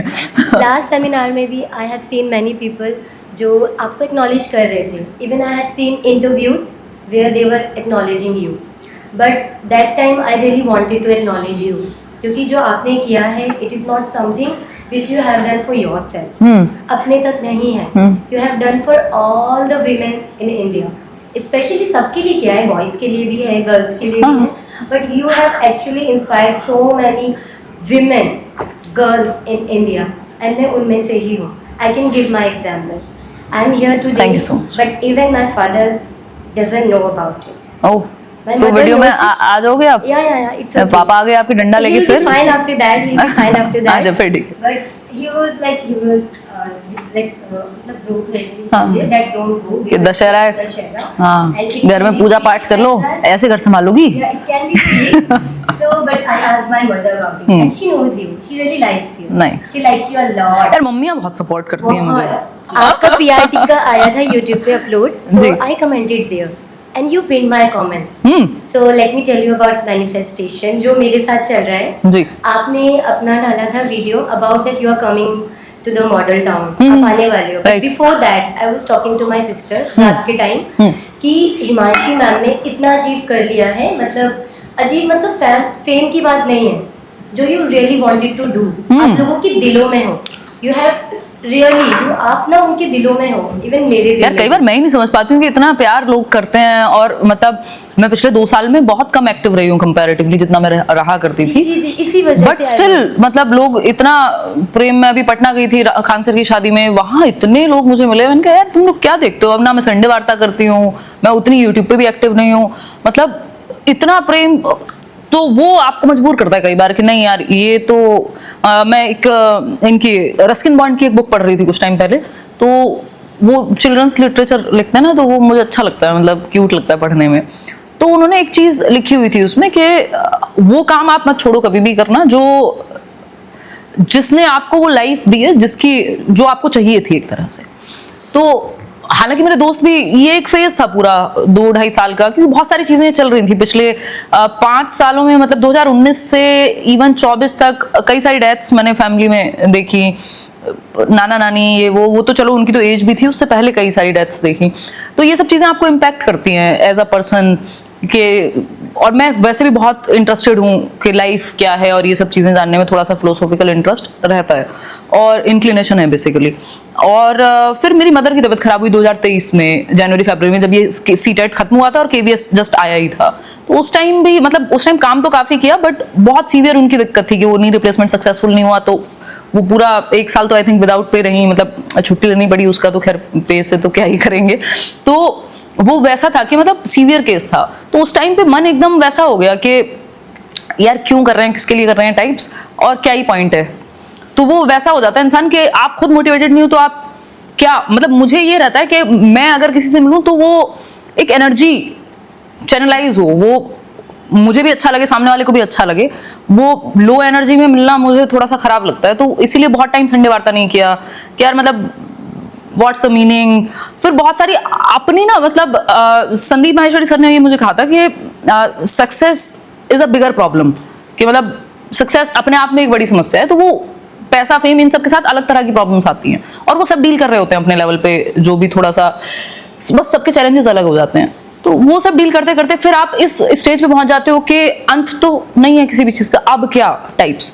तो वो पूरा प्रोसेस एक साइकिल मार्क करके फिर से अब कहानी शुरू हुई है, एक नई, मुझे लग रहा है नया फेज है एकदम. It was really my manifestation कि आप संदीप माहेश्वरी जी के शो पे आओ. वाओ. Really? तो आप ही लोगों का था ये बिकॉज आपने जो किया है इट इज समथिंग जो आपने इंडिविजुअली करा है. मतलब you are alone for there. जो अभी हमारा पूरा सिस्टम है, जो एजुकेशनल फील्ड है, तो आपने स्टार्टिंग करी थी अकेले. हाँ बिल्कुल. 2016 में. And happy 9 years. इसलिए हाँ. मैंने कहा हैप्पी 9 इयर्स टू यू. आप सभी को Yes. धन्यवाद. So I was telling you about my sister. I was talking to her कि मैम ने इतना कुछ अचीव कर लिया है कि 2 साल से मैम अभी इतना नहीं आ रहे. हाँ. But she is there in everyone's heart. हाँ. And next morning में मैं 9:30 बजे उठी हूँ and she was telling me कि हिमांशी मैं मॉडल टाउन आ रही हूँ. Actually I'm working in model town. मैं Oh. प्री स्कूल टीचर हूँ. Nice. और मैं अभी पढ़ा रही हूँ. कौन से स्कूल में? फुटप्रिंट्स. अच्छा, हाँ, मैं इट्स सुना. Pre school. हाँ, हाँ, I so know. Model town में मैं पढ़ाती हूँ. तो it was Sunday. Wow. So I run for there कि मुझे जाना है मिलने के लिए. But I didn't get opportunity कि मैं आपके बारे में बोल सकूँ. अच्छा. So while coming back from मेरी तारीफ there, है कि यार. मैं रिक्शा में थी, ई रिक्शा में, and I was talking to my sister कि आपकी सिस्टर भी आई थी फोन yes, पे बात वो करने? आई थी, but अच्छा. आज तबीयत ठीक नहीं है उनकी. हाँ. उन्होंने भी कहा था कि वो कम, मतलब she will come, but तबीयत थोड़ी ज़्यादा कोई नहीं, खराब कभी है. और. So she was not able to come at all. But I have sent her the video of here कि I'll show you. नाइस. हम भी So- YouTube पे भी डाल देंगे. Yes, her name is Zeba. हाँ. So basically what was happening, I was coming in rickshaw and I said to her कि अगर मुझे opportunity मिली, I really like Alia Bhatt. अगर मुझे opportunity मिली आलिया भट्ट से मिलने की, और सेकंड तरफ हिमांशी मैम और Prajakta Kohli. I have 2 lines, Himanshi ma'am, Prajakta Kohli and Alia Bhatt. So अगर मुझे opportunity मिली, I will choose Himanshi ma'am. क्योंकि आपने जो करा है ना मैम, it is something जो आपने अकेले किया है. Nice. You have built that. और बाद में आपको देख रहे हो really लोगों guys? ने सपोर्ट किया है. शर्म करो कुछ. They have supported you. Thank you so much. It is something like Thanks. that, and thank you so much for giving me this opportunity. I have a question. Ji. It is about your constant inspiration. जो अभी आप 9 years से करते आ रहे हो, because आपने बताया कि आपकी फैमिली में ना टीचिंग का बैकग्राउंड हाँ. है, सारे लोग हैं. इवन आपने शो पे भी कहा था, संदीप माहेश्वरी जी के शो पे, कि आपके घर में भी आपकी मदर ने कहा था कि अभी फॉर्म क्यों नहीं भरती, हाँ, right. डाल दो आ हाँ, जाएगा. हाँ. सो इतना कुछ था, सोसाइटी और बाकी सारी चीजें. So how do you deal with that? और इतने 9 years से इतनी स्माइल के साथ, you have a smile. I really love your smile. Oh, thank you so अभी much. भी आपके पास वो स्माइल, तो इतनी स्माइल से वो इतना इंस्पायर हो कि आप कैसे आगे बढ़ रहे हो. I really want to know that. यार आप ना अपने बबल में रहते हो ना, तो फर्क पड़ता नहीं ज्यादा. जैसे मुझे रिश्तेदारों का कभी कोई फर्क पड़ा नहीं. मैं बचपन में थोड़ा देख लिया था, और वो सबके अपने एक्सपीरियंसेस होते हैं, या तो आप सीख लेते हो तो. और ये मुझे बहुत पहले से रियलाइजेशन है कि ये सब कुछ काम का नहीं है. काम का एज इन जो आपका वो जो इनर सर्कल है, कि मतलब इनर सर्कल में आप अलाउ किसको कर रहे हो, कि आपके 1-2 दोस्त हो सकते हैं या ज्यादा हो सकते हैं, आजकल तो ज्यादा है, ईश्वर की कृपा है बड़ी. और तो वो लिमिटेड ही लोग होंगे जो सच में काम के हैं, बाकी सब नॉइज ही है. अब कई लोगों को ये बात खराब लग सकती है, इसका ये मतलब बिल्कुल भी नहीं है कि मतलब मैं लोगों से मिलती नहीं होंगी या रिश्तेदारी वो फलाना ढिमकाना, सब खुश रहते हैं. अभी मैं भी खुश रहती हूँ उनसे, और कोई इशू है ही नहीं, मतलब कोई उनसे शिकायत नहीं है. बट मेरे दिमाग में ही, मैं अपने दिमाग में अपनी दुनिया में ही हूँ. मुझे बहुत एज सच फर्क पड़ता नहीं है कि बाहर लोग क्या कह रहे हैं इसके. मतलब इट्स लाइक कि हाँ ठीक है, तुम अपने बबल में हो, मैं अपने बबल में हूँ. मतलब मेरा जीवन मुझसे चलेगा, जो मैं कर रही हूँ वो मुझे चाहिए क्या लाइफ में. यार आप जी के मर जाओगे, मतलब निकल जाओगे, किसी को फर्क नहीं पड़ेगा. कितने लोग चले गए, चले जाएंगे, आप अपनी लाइफ खुद में जी के निकल लो. कुछ नहीं है इसके आगे, कुछ भी नहीं है. तो ये पता नहीं कहीं से ये इनहेरेंट ही है कि ज्यादा फर्क पड़ा ही नहीं कि लोग क्या कह रहे होंगे, क्या सोच रहे होंगे. हाँ इनिशियली फर्क पड़ता था, क्योंकि जब मैं तैयारी भी कर रही थी, यूट्यूब पे भी थी, और वो एग्जाम नहीं निकल रहा था, तो उस टाइम पे वो फिर थोड़ा सा, और आप लोड ज्यादा ले लेते हो. जबकि मैं सोच रही यार इतनी छोटी थी, टीनेज में, मतलब कुछ साथ में कर रही थी. फिर तो इस तरह की भी सिचुएशन बनी, ये जो फॉर्म वाली बात भी, फिर एक टाइम के बाद तो सब खत्म हो जाता है. क्योंकि फिर जब आप दुनिया को रिजल्ट देखते हैं, रिजल्ट एज इन पैसे के फॉर्म में, नाम के फॉर्म में, तो वो, और घर वालों को भी वही चाहिए, सिक्योरिटी. तो एक पॉइंट के बाद जब उन्हें पता है कि ये तो कभी भी इस जॉब से तो संभव नहीं हो पाता इस तरह से चीजें, और जितने लोगों तक इम्पैक्ट पहुंच पा रहा है वो भी नहीं हो पाता शायद, तो कुछ तो बेहतर है. ये समझने में उन लोग को भी टाइम लगेगा ऑफ कोर्स, क्योंकि सबको सिक्योरिटी माइंडसेट है. और फिर वो पापा के टाइम पे जो जॉब ऑफर हुई थी, फिर उसके बाद से तो कहानी खत्म हो गई कि मतलब नहीं करनी तो नहीं करनी. तो वो एक आप में ना एक सेल्फ अंदर से ही होती है, एक कुछ चीजों की ना क्लैरिटी. जैसे मुझे बहुत क्लियर है कि मुझे शादी और करियर पर कॉम्प्रोमाइज मतलब ऐसे नहीं करना कि जस्ट करने के लिए नहीं करूंगी मैं. तो जो मुझे करना है, क्योंकि मुझे उसके साथ जीना है पूरी लाइफ. जो मैं करती हूँ और मुझे पसंद नहीं है तो बहुत दिक्कत हो जाएगी, मतलब शायद मैं नहीं जी पाऊंगी इतना सफोकेटिंग. और दूसरा, इंसान के साथ भी मैं नहीं रह सकती अगर मुझे नहीं ठीक लगता. तो ऐसा नहीं है कि दिक्कतें अपने चूज किए हुए काम में नहीं आएंगी या अपने चूज किए हुए इंसान में नहीं आएंगी, बट वो मुझे मेरी चोजन दिक्कतें चाहिए, जो मैंने चूज की हो, मुझे वो बैटल्स चाहिए. तो वो थोड़ी सी क्लैरिटी है उस चीज की. थोड़ा बहुत दिक्कत होती है ऊपर नीचे, ऐसा नहीं है कि बिल्कुल कोई दिक्कत नहीं होती, बट सब हो जाता है मैनेज. मतलब अनटिल अनलेस आपको क्लियर है ना कि क्या चाहिए, या इतना भी क्लियर है कि क्या नहीं चाहिए, तो वो नहीं तो अपने आप फिर बाकी सब साइड हो जाएगा, काम का यही बचेगा. और जब आपको फर्क पड़ना हो जाए, फर्क पड़ना बंद हो जाए परसेप्शन का, हद से परसेप्शन का ही है ना ये फलाने. क्योंकि हम आसपास जितने भी लोग देखोगे आप, और लड़कियों में तो कूट कूट के भरा जाता है कि गुड गर्ल सिंड्रोम जो है ना, उस चक्कर में इंसान पता नहीं क्या क्या कर लेता है, वो अपनी जिंदगी जीता नहीं है, बाद में पछताते हुए आप देखते हैं. फिर माएँ कितनी सारी जो है अपनी बच्चियों को आज के समय में बढ़ावा देती हैं, क्योंकि उन्होंने देख लिया वो जी के कि कुछ लड्डू नहीं हाथ में आ रहे हैं. मतलब पूरी लाइफ आपने लगा दी, पूरा करियर सैक्रिफाइस कर देती हैं कितनी फीमेल्स. और ऐसा नहीं है कि लड़कों के लिए बैटल्स नहीं है या उनके लिए इश्यूज नहीं है, वो उनके अपने हैं. लेकिन वो कहीं मैं सुन रही थी, और ये सच भी है, कि बहुत सारी बैटल्स जो जेंडर, क्योंकि एक अभी भी हम उतने इक्विटी पे आ नहीं पाए हैं, या इक्वालिटी इक्विटी उतना है नहीं. तो जहां के बहुत सारे पुरुषों की स्ट्रगल शुरू हो रही है या खत्म हो जा रही है, सॉरी, तो जहां स्ट्रगल खत्म हो जा रही है कई मेल्स की, वहां से लड़कियों का वो प्रिविलेज है, वो जो उनकी स्ट्रगल है, तो वो वैसे सीखे काम करने को मिल जाए, ये बड़ी चीज है. खैर ये एंडलेस बातें हैं. तो इसमें वही है, इसका कंक्लूजन यही है कि आपको जब पता होता है कि क्या नहीं करना, यार ये तो नहीं जिया जाएगा, या ये तो नहीं कर सकती हूँ, पता नहीं यार ये अंदर से है, मैं कैसे इसका जवाब दूं। शायद कभी मैं और इस पे सोच के बता पाऊंगी कि है ये चीज कि बहुत फर्क पड़ता ही नहीं है, क्योंकि ये बहुत पहले से रियलाइजेशन है कि यार ये सब लोग हैं, ये भीड़ है, बदल जाते हैं। ये आज आप अच्छा कर रहे हो, आपके लिए ताली बजाएंगे, कोई और अच्छा कर रहा होगा उसके लिए ताली बजाएंगे, और वो रियल आज, इसलिए मुझे बहुत ज्यादा फर्क नहीं पड़ता तारीफ का भी, रिलेटिव हो या कोई और हो, कई बार जेन्युइन भी कर रहे होते हैं, बट वो बहुत ज्यादा दिल पे नहीं लगती, क्योंकि ना मैंने खराब चीजों को दिल पे लगाया, ना तारीफ को लगाना है, मुझे पता है यार ये सब दुनिया तो ऐसी ही चलती है। तो वो वैसा है कि बहुत ज्यादा फर्क पड़ता नहीं, वो 2-3-4 लोगों का ही फर्क पड़ना चाहिए। कई बार हो सकता है एक आध उनमें से भी कोई खराब निकल जाए, मतलब अलाइंड ना हो चीजें।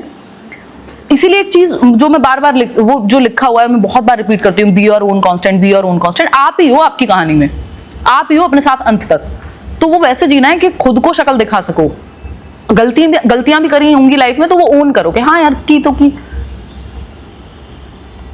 ठीक है। थैंक यू और सो मैं मच। लाइफ ऐसे जीने की कोशिश भी करती हूँ ऑटोबायोग्राफिकल टर्म्स में, मतलब जैसे मुझे पता नहीं क्यों बचपन से ही है ये, मैंने तब कुछ किया भी नहीं था। हाँ, गॉड गिफ्टेड हो गया आपके अंदर ये एबिलिटी। मैम ने पढ़ाया था गिफ्टेड चाइल्ड। सिचुएशंस का भी, एनवायरनमेंट का भी इसमें रोल है। मैं बहुत बचपन में मामा के यहाँ चली गई थी, तो वो एक अलग कहानी है, उस पर मैं कभी बात नहीं करती हूँ। तो थोड़ा सा है उसमें, बहुत सारी चीज़ें मिल के कई बार बनती हैं, तो वो हमें भी नहीं पता होता कि वो कैसे बन गए। हाँ, तो मैं तो ये कहती कि ऑटोबायोग्राफिकल वे में मैं जीने की कोशिश करती हूँ कि मुझे एक दिन किताब लिखनी है, मेरे दिमाग में ये बचपन से क्लियर है, पता नहीं क्यों। तो मैं वो वैसे ही जीती हूँ कि कुछ भी मैंने लाइफ में किया है वो लिखा जा रहा है कहीं पे, तो मेरे एक्शंस में वो क्लैरिटी है मुझे कि ये मैं खुद को शक्ल दिखा पाऊँ at the end of the day. इसलिए मतलब मेरा जो सच बोलने का भी है वो शौक ही है, और वो मैं खुद से भी सच ही बोलती हूँ, इसलिए नहीं कि बाहर दिखाने के लिए, है ना। और हर जगह इसका सच का मतलब ये नहीं है कि पिटाई खा लो घर में जा करके, है ना, कि पता चला ये फंडा कहीं भी लगा दिया। तो वो थोड़ा कई बार चीज़ों के बहाने लगाने पड़ते हैं, मतलब जब मैं शुरू कर रही थी, अब तो खैर ज़रूरत नहीं है, तो कि आप पढ़ाई कर रहे हो बट क्या पढ़ाई कर रहे हो, तो वो सब अलग अलग है हर इंसान के। खैर पता नहीं हम कहाँ निकल गए, बताओ कुछ और बात बताओ। मैंने अपनी मम्मा को बोला था कि जब आपका सेमिनार वीडियो अपलोड हुई, हाँ, कि एक बार वो देखो अपलोड हो गई है, तो उन्होंने देखा और मैंने उनको आपकी बातें बताई जो आपने हमें समझाई थी सेमिनार। मैंने कहा मम्मा वो बोलती हैं कि ऑक्सीजन के बाद अगर कोई दूसरी चीज़ है लड़कियों को सोचना चाहिए, तो नौकरी है तो सबके लिए, लेकिन लड़कियों के लिए स्पेशली है। मतलब मैं भी ना इन्फ्लुएंस थी कि कुछ नहीं हुआ तो शादी तो है ही, बट आपसे मिलने के बाद ना मेरी वो थिंकिंग शादी वाला option out of the window फेंक दो। एग्जैक्टली मैम, वो आपसे मिलके हुआ, उससे किसी का भला आज तक नहीं हुआ है, और हो भी रहा हो। मैं तो कह रही हूँ आपको बेस्ट दुनिया का एकदम वाइट घोड़े पर राजकुमार मिल जाए, सब कुछ आपको सेटल्ड मिल जाए, तब भी जो मजा जीवन आपके अपने पर्पस के साथ जीने में, वो मुझे नहीं लगता, मतलब ये मेरा पर्सनल थॉट है। दूसरा, कई बार चीजें इधर उधर जा सकती हैं, लेफ्ट राइट, मतलब कोई भी दुर्घटना जीवन में घट सकती है, विचार ना मिले, फैमिली की प्रॉब्लम, 50 चीजें हैं। तो एक तो नौकरी आपका सर्वाइवल इंश्योर करती है, दूसरा उससे भी बड़ी चीज, मैं तो कहूँगी ईश्वर करे सब अच्छा ही हो आपकी लाइफ में, सब बढ़िया लोग मिले ये वो, उससे भी इंपॉर्टेंट चीज आपकी लाइफ में पर्पस होगा। आप घर के बाहर जाते हो, जब 4 लोग मिलते हैं, एक नई दुनिया दिखती है। ये बात मैं मम्मी का भी बहुत बार एग्जांपल दिया कि मेरे पापा के बाद अगर मेरी मम्मी वर्किंग नहीं होती तो उनके लिए और चीजें, ऐसा नहीं आज मुश्किल नहीं है, वो रहेंगी जीवन भर, वो लॉस तो फिर सब अपने अपने तरीके से डील करेंगे, उसका कोई उपाय नहीं है, उसके साथ जीना है। बट वो काम पे जाती हैं, ये एक बहुत बड़ी चीज है कि वो मतलब पढ़ा रही थी और उनको अपना काम पसंद भी है। तो एक लाइफ है घर के बाहर जहाँ 4 लोग मिलते हैं, आप डिस्ट्रैक्ट होते हो, आपके पास पर्पस होता है, आप बिजी होते हो, है ना, फिर तनख्वाह भी आ रही है। चलो उनके केस में ठीक है, मतलब मेरे पापा भी वर्किंग ही थे, तो हमें, या हम लोग अच्छा ही कर रहे थे, तो फाइनेंशियली इशू नहीं था कोई। बट कई जगहों पे ये पूरा एक इंसान जो पूरा वर्किंग मेंबर है, जिससे पूरा सोल अर्नर है, सारी दुनिया बिखर जाती है आपकी अगर वर्किंग नहीं हो आप एज अ फीमेल। तो दोनों तरह से बहुत जरूरी है। और आप देखो जाके कितने लोगों के घर में जो फीमेल्स रहती है, कितनी इज्जत मिलती है उनको, मतलब ये बहुत कड़वा सच है। या तो मैंने लोगों में रिग्रेट देखा है, कोई नौकरी कर रही थी और छोड़ दिया, या फिर वो खुद को बस समझाते रहते हैं पूरे टाइम। वो रिस्पेक्ट, क्योंकि घर के काम की इज्जत ही नहीं है, जबकि वो इतना बड़ा काम है। मतलब आप देखो, मुझे बेसिक बस मैनेजमेंट लगता है कि उसमें भी इतने लोग हैं, मैनेजर हैं, कुक हैं, ड्राइवर हैं, ये वो है, 50 लोग हैं, यहाँ पे टीम है। उस मैनेजमेंट में भी इतनी एनर्जी जाती है कई बार कि बता दो कि इस टाइम ये मोटर चलेगी, इस टाइम ये होगा, वो होगा, 50 चीजें, इन सब में भी एनर्जी लगती है क्योंकि ऑलरेडी मैं फोकस्ड हूँ किसी और चीज में। तो घर में जो पूरी जिम्मेदारी संभाल रहा है, बच्चे भी है ना, पतियों को भी ऐसी ऐसी तो आदतें हैं कि उनके कपड़े भी प्रेस करके आप ही दे रहे हो, है ना, कहीं सर्वेट पड़ जाए, कहीं कोई दिक्कत हो जाए तो वो उसकी कोई वैल्यू है नहीं। और एक्चुअल में सच पूछा जाए तो वो काम डेलीगेट किया जा सकता है हेल्प के थ्रू, और सब एक दूसरे की हेल्प करो ना भाई। क्यों नहीं आप अपने बच्चों को, अपने लड़कों को सिखा देते हैं कि वो भी घर में हाथ हिलाएं, थोड़ा सा काम कर लें, है ना। ये बातें तो बहुत जगह होती हैं कि भाई लड़का जो है कम कमाता हो तो नहीं शादी करती हैं लड़कियां, ये वो, तो वो बल्कि ना कमाता हो तो लड़की नहीं कमाती हो तो शादी हो जाएगी, लड़का नहीं कमाता हो तो शादी नहीं करेगी लड़की अगर वर्किंग है। एग्जाम्पल्स मैंने देखे हैं जहां कर लेती हैं वो भाई साहब फिर भी घर में भी कुछ नहीं करते हैं, बाहर भी कुछ नहीं करते हैं। तो आप सोसाइटी तो पता नहीं कब बदलेगी, तो एटलीस्ट आप तो अपने पैरों पर खड़े हो जाओ। मैम वो तभी चेंज होती है जब आपको सोर्सेज, मतलब अगर कोई फीमेल घर में दिख रही है कि वो कर लेगी तो सब उसके पास से, कोई बिखरी हुई चीज के पास से निकल जाएंगे। बट व्हेन यू आर कोई नहीं करने वाला है तो सबके ऊपर रिस्पॉन्सिबिलिटीज आ जाती हैं, सबको तभी से काम करना आ जाता है, वरना सब बहुत ज्यादा डिपेंडेंट फील करता है और अपना एग्रेशन भी किसी पे उतारते, तो वो फ्रस्ट्रेटेड। और ये सबके लिए अच्छा है, ये सिर्फ फीमेल्स के लिए नहीं। हाँ जी। भाई जो मेल अकेले वो जिम्मेदारी उठा रहा है, एक सैलरी आती है घर में, 2 सैलरी आएंगी, अच्छे से और जीवन कटेगा। एंड दैट ये सबके मेक्स लिए अच्छा आल्सो कि रिस्पेक्ट, और उसको भी पता है करते कि हैं वो लोग। 2 लोग मिलके संभाल रहे हैं, है ना। ऐसा नहीं है कि आपको डिपेंडेंट बना दिया आपने किसी को। हाँ हाँ, तो मैम उससे ना रिस्पेक्ट भी आती है कि Of अभी course। जो आप कह रहे थे कि काम की रिस्पेक्ट नहीं है होती ही नहीं या समाज नहीं में। मिलता, वो नहीं मिलती। वो जब 24 तक घंटे की नौकरी है। जब तक करते रहोगे ना नहीं मिलेगी, पर जब एक दिन के लिए मम्मी बाहर चली जाए तो दिल से रिस्पेक्ट निकलती है कि अरे यार ये काम कैसे मैनेज कर लेती है सब कुछ, Exactly। कैसे और हो गया। बिल्कुल। तो वो जरूर। और सबको नहीं निकलती वो भी। मिशिका आप ठीक इंसान हो इसलिए निकल रही है, नहीं तो लोगों को वैल्यू ही नहीं है उस चीज की। और जब आप कल को कुछ कर रहे होगे ना, मतलब आपको अपनी बेटी को एग्जाम्पल देने के लिए बहुत बाहर नहीं भागना पड़ेगा। मतलब एग्जाम्पल देने के लिए चलो जाना भी पड़े तो भी कोई बड़ी बात नहीं है, अच्छे लोगों के एग्जाम्पल देने चाहिए। बट बच्चे, ये आपने शायद सुना होगा या हम पढ़ते भी हैं, वो करते हैं वो जो आपको वो करते हुए देख रहे हैं। आप उनको कहानी कुछ भी सुनाते रहो, अगर उनको पता है यार मेरी माँ एक स्ट्रांग लेडी है या ये वो रोज मेहनत करती हैं लगातार, तो उनका भी मन करेगा। तो वो आप एक अच्छा एग्जाम्पल भी सेट कर रहे हो नेक्स्ट जनरेशन के लिए। और ऐसे ही तो चेंज होगा, आप जूझोगे, आप अपने पैरों पे खड़े होगे, फिर नेक्स्ट जनरेशन थोड़ी बेटर होगी। तो पूरा वो साइकिल है। मैम मेरा नेक्स्ट क्वेश्चन ये है कि जी, अगर ये आप आखिरी सवाल है आज का। किसी के मन में और कोई सवाल हो तो पूछ लेना, अगर बहुत ज्यादा उमड़ के आ रहा हो सवाल।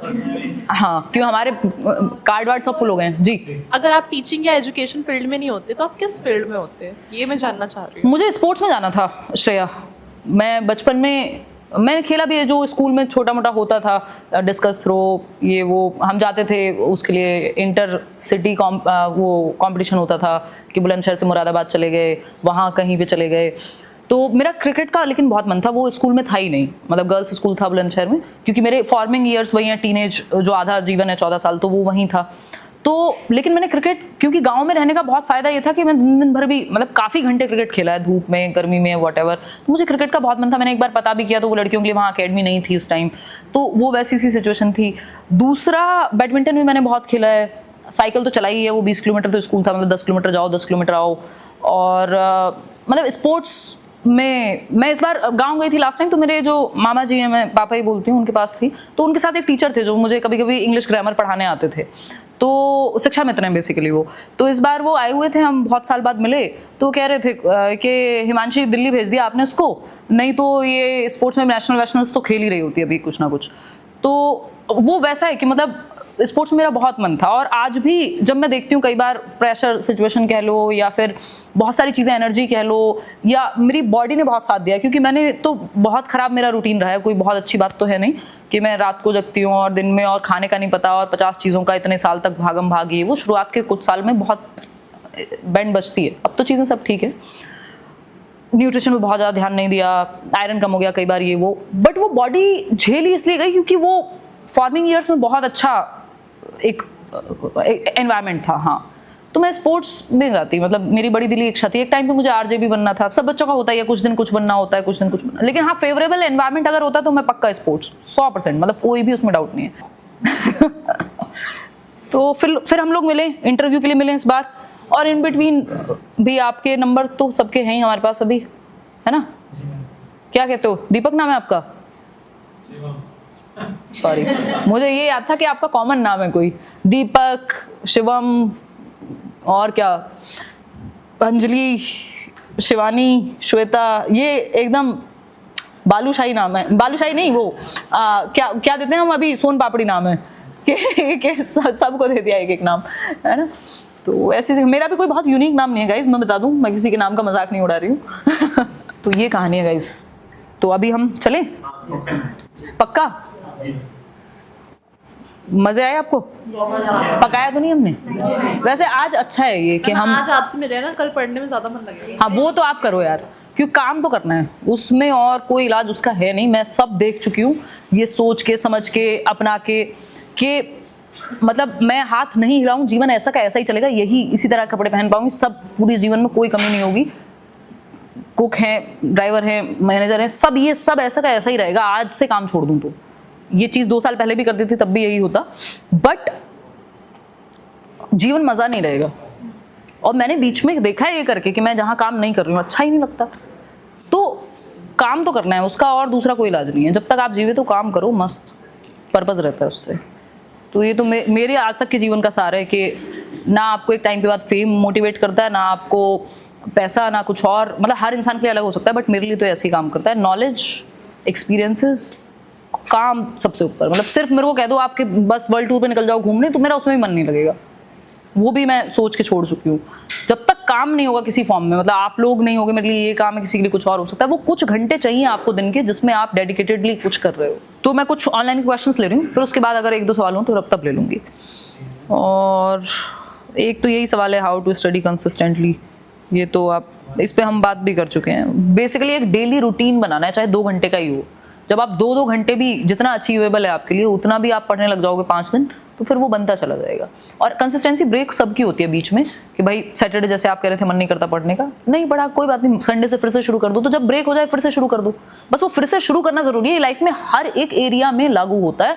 आपके रिलेशनशिप्स, आपका ब्रेकअप, आपका पैचअप, आपकी नौकरी, आपकी कुछ भी समस्याएं, फिर से शुरू करना हमेशा तैयार रहना है इंसान को। तो वो हर चीज़ में ऐसे लागू होता है। और how can we beat negative marking by not losing the number if we don't know the question. यार देखो, मैक्सिमम अटेम्प्ट तो करना पड़ता है। जैसे DEET+ भी है, तो नेगेटिव मार्किंग होने के बावजूद भी मैक्सिमम अटेम्प्ट करना पड़ता है। आपकी कॉन्सेप्ट क्लैरिटी उसमें ज़्यादा होनी चाहिए, आपने प्रैक्टिस ज़्यादा की हुई होनी चाहिए, तभी वो बात बन पाएगी, नहीं तो वो लेके डूबती है फिर। और आप बहुत ज़्यादा स्किप भी नहीं कर सकते, क्योंकि अगर आप अटेम्प्ट ही नहीं करोगे तो मेरिट इतनी हाई है कि आपने क्वेश्चन अटेम्प्ट किए 100, मेरिट जा रही है 150 पे, कहाँ से होगा। तो वो भी एक चीज़ है। सीटेट कब होगी, ये बहुत लोगों का क्वेश्चन है। इंद्रजीत पूछ रहे हैं। तो सीटेट यार देखो, इस साल ये भी पूछा था कई लोगों ने कि इस साल सीटेट होगा या नहीं होगा, तो इस साल तो सीटेट नहीं नज़र आ रहा अब मुझे। जनवरी में कम से कम भी तो जनवरी में होगा। बीच में CBSE ने कहा था कि ये रीज़न है वो रीज़न है, अभी फिर से गायब हो गए। तो देखो नोटिफिकेशन आने को कल आ जाए, बट हाँ इस साल तो नहीं हो रहा सीटेट 2025 में, 2026 में ही होगा, क्योंकि अब तो समय इतना बचा नहीं है। मेरी समझ यही कहती है। अब वो 30 दिसंबर को ले लें बात अलग है, बट मुझे लगता नहीं कि 31 को ले लें, बट कि जनवरी लास्ट में ही कहीं होगा पेपर। और कुछ चीज़ें, विच माइक मैम अभी कह रहे हैं, ma'am which mic do you use while teaching. देखो कैसे कैसे सवाल हैं। आहूजा नहीं, वो सेनहाइजर है, और सेनहाइजर का बेसिकली हेड माइक आता है। और आई थिंक वो जो ऊपर वाला उसका माइक है, मतलब जो सिर्फ हेड माइक यूज़ होता है, वो हो सकता है कि नहीं, वो भी कुछ तो JTX करके ब्रांड है, आहूजा नहीं है। एनीवे, तो याद रखना पड़ता है भाई। स्क्रैच से बिल्ड करने का फ़ायदा ये है, सब पता रहता है कौन सा कैमरा कौन सा माइक है। तो सीटेट नोटिफिकेशन कब आएगा ये मैं बता ही चुकी हूँ। अंजलि से आपके बारे में सुना था, आई थिंक 6-7 साल पहले। Salute to your hard work. Dhirendra कह रहे हैं। अच्छा, अब कौन सी अंजलि? मेरी 2-3 तो कज़न है मेरी अंजलि। तो जो भी अंजलि हैं धीरेन्द्र की, धन्यवाद तारीफ़ के लिए, शुक्रिया। मोकेम्बो खुश हुआ। मॉक टेस्ट कब स्टार्ट होंगे career will pay? DEET+ BRT के लिए जल्दी हो जाएंगे। और कुछ मैंने स्क्रीनशॉट लिए थे रास्ते में आते हुए। मैम आप पटना कब आएंगी? अभी तो आई थी पिछले साल, फिर से आ जाऊँगी। पटना क्यूट है लोग, पटना के मतलब काफ़ी क्यूट, बहुत ही अच्छा लगा था मुझे। मीटअप के टाइम पे भी, अभी खान सर की शादी में भी, हाँ जून में भी तो आई हूँ यार मैं, भूल जाते हो आप लोग। हर दिन पटना ही बुला लो मुझे। वाह। I have no money please help. Priyanshi Verma कह रहे हैं, आप मेल कर दो प्रियांशी himanshi.edu10@gmail.com पे। मदद हो पाएगी आपकी बैच वगैरह में तो वो हम कराएंगे। Please come to Lucknow. आएंगे। जयपुर कब आ रहे हो? अभी पिछले महीने आई थी यार।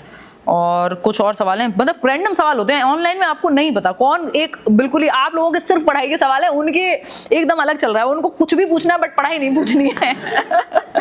तो कहानी ऐसी है। हाँ, कई सारे सवाल हैं जो मैंने लिए हुए हैं। और क्या करें मैम, हम यूपी वाले उम्मीद छोड़ दें, रजनीश कह रहे हैं ये बात। नहीं, उम्मीद नहीं छोड़नी है, उम्मीद पे दुनिया कायम है, ऐसा कहते हैं लोग। और अभी दिल्ली में पीआरटी की वैकेंसी निकली हुई है ना, और यूपी में टीजीटी वगैरह की तो निकली हुई है, एमआरएस में निकली हुई है। तो यूपी पीआरटी की अगर आप बात कर रहे हो तो अगले साल 2026 में इनको लेना चाहिए, नोटिफिकेशन निकालना चाहिए, तो उम्मीद मत छोड़ो। और किसी ने ये भी पूछा था कि क्या मुझे मेरा क्या कहते हैं उसको, जो क्वालिफिकेशंस हैं वो अगर मैं यूपी में फॉर्म भर रहा हूँ अरशद आपके लिए ये, तो वो परसेंटेज मेरी काउंट होगी क्या, कि मतलब मेरी एकेडमिक्स का काउंट होगा या नहीं। तो वो लास्ट टाइम तो किया था इन्होंने, बट वो बहुत बड़ी परसेंटेज नहीं रहती, और आगे का हमें पता नहीं है। तो अभी हाँ 10%, तो वो मिनिमम ही रहता है, मतलब ऐसा नहीं है कि वो आपका ग्रेजुएशन या बीटीसी तक के मार्क्स जोड़ रहे हैं, तो उसका बहुत कम परसेंटेज है। अगर होता भी है तो हो सकता है अगली बार ना भी रखें, तो फिक्स नहीं है कि क्या नियम ले आए अगली बार, हमें नहीं पता।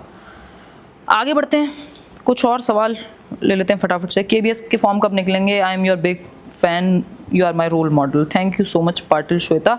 बाकी हम सब लर्नर्स ही हैं यार, फैन वैन पंखा वंखा ऐसे मत चलाओ, कितने घटिया जोक्स में मारने लगी हूँ, प्लीज़ ये मत डालना। तो खैर धन्यवाद आपके प्यार के लिए श्वेता पाटिल। फॉर्म कब निकलेंगे केबीएस के? यार आना चाहिए, साल के एंड तक तो अनाउंस हो जाना चाहिए, देखो कब होगा, आने को कल आ जाए, कुछ पता ही नहीं है, टीचिंग में कोई कैलेंडर ही नहीं है। D+P PRT कब तक होगा इसका जवाब हम दे चुके हैं, डिस्कस कर चुके हैं, मार्च से पहले तो नहीं होता हुआ नजर आ रहा। और सीटेट का नोटिफिकेशन कब आएगा ये भी हो गया। How I stop depression, anxiety, so many feelings etcetera. Manifest dream करके कोई आइडिया इनकी। तो डिप्रेशन, एंग्जाइटी और बहुत सारी फीलिंग्स एक साथ आ रही हैं, इसका एक ही इलाज है, मतलब डिप्रेशन है तो फिर तो आपको डॉक्टर से कंसल्ट करना चाहिए, अगर वैसी बात है साइकियाट्रिक एडवाइस की। तो उसके अलावा अगर आप लाइफस्टाइल चेंज की बात करेंगे तो सिंपल, एंग्जाइटी और डिप्रेशन हो, बहुत सारी फीलिंग्स हो, 50 थॉट्स हो, ओवर थिंकिंग हो, एक्शन ही है एकमात्र इलाज। कि आप दिन के 2-3-4 घंटे कुछ करते हो।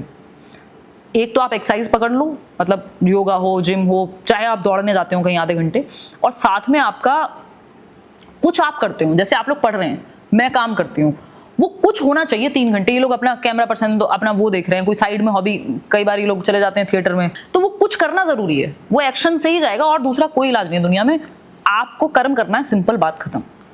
आगे बढ़ते हैं नेक्स्ट।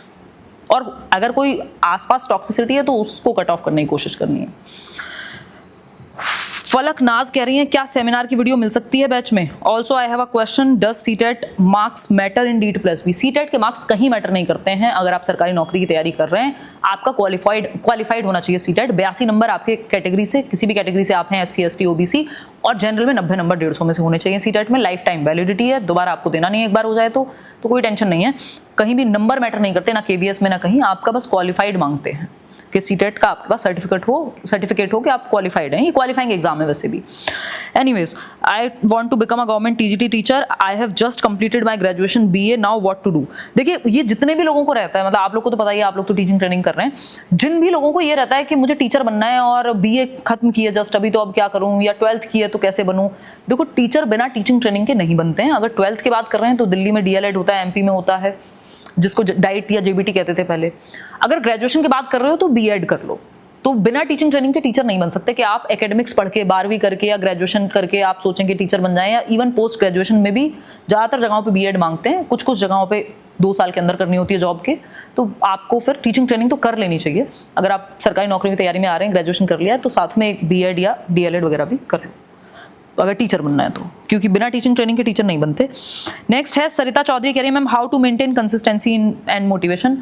भाई ज़रूरत है, नीड है आपकी, इसमें कोई चॉइस नहीं है। बिना जीवन नौकरी के बिना नहीं चलेगा। ये ऐसे विचार नहीं रखने हैं कि शादी हो जाएगी और सब ठीक हो जाएगा, कुछ नहीं होता है ठीक तो करना ही पड़ता है, और कोई तरीका नहीं है उसका। तो इसको नीड मान लो कि ये जैसे सांस लेते हो ऐसे ज़रूरी है नौकरी लेना। और इसका मतलब ये नहीं है कि नौकरी नहीं मिली तो कुछ नहीं है, बट कुछ करना ज़रूरी है।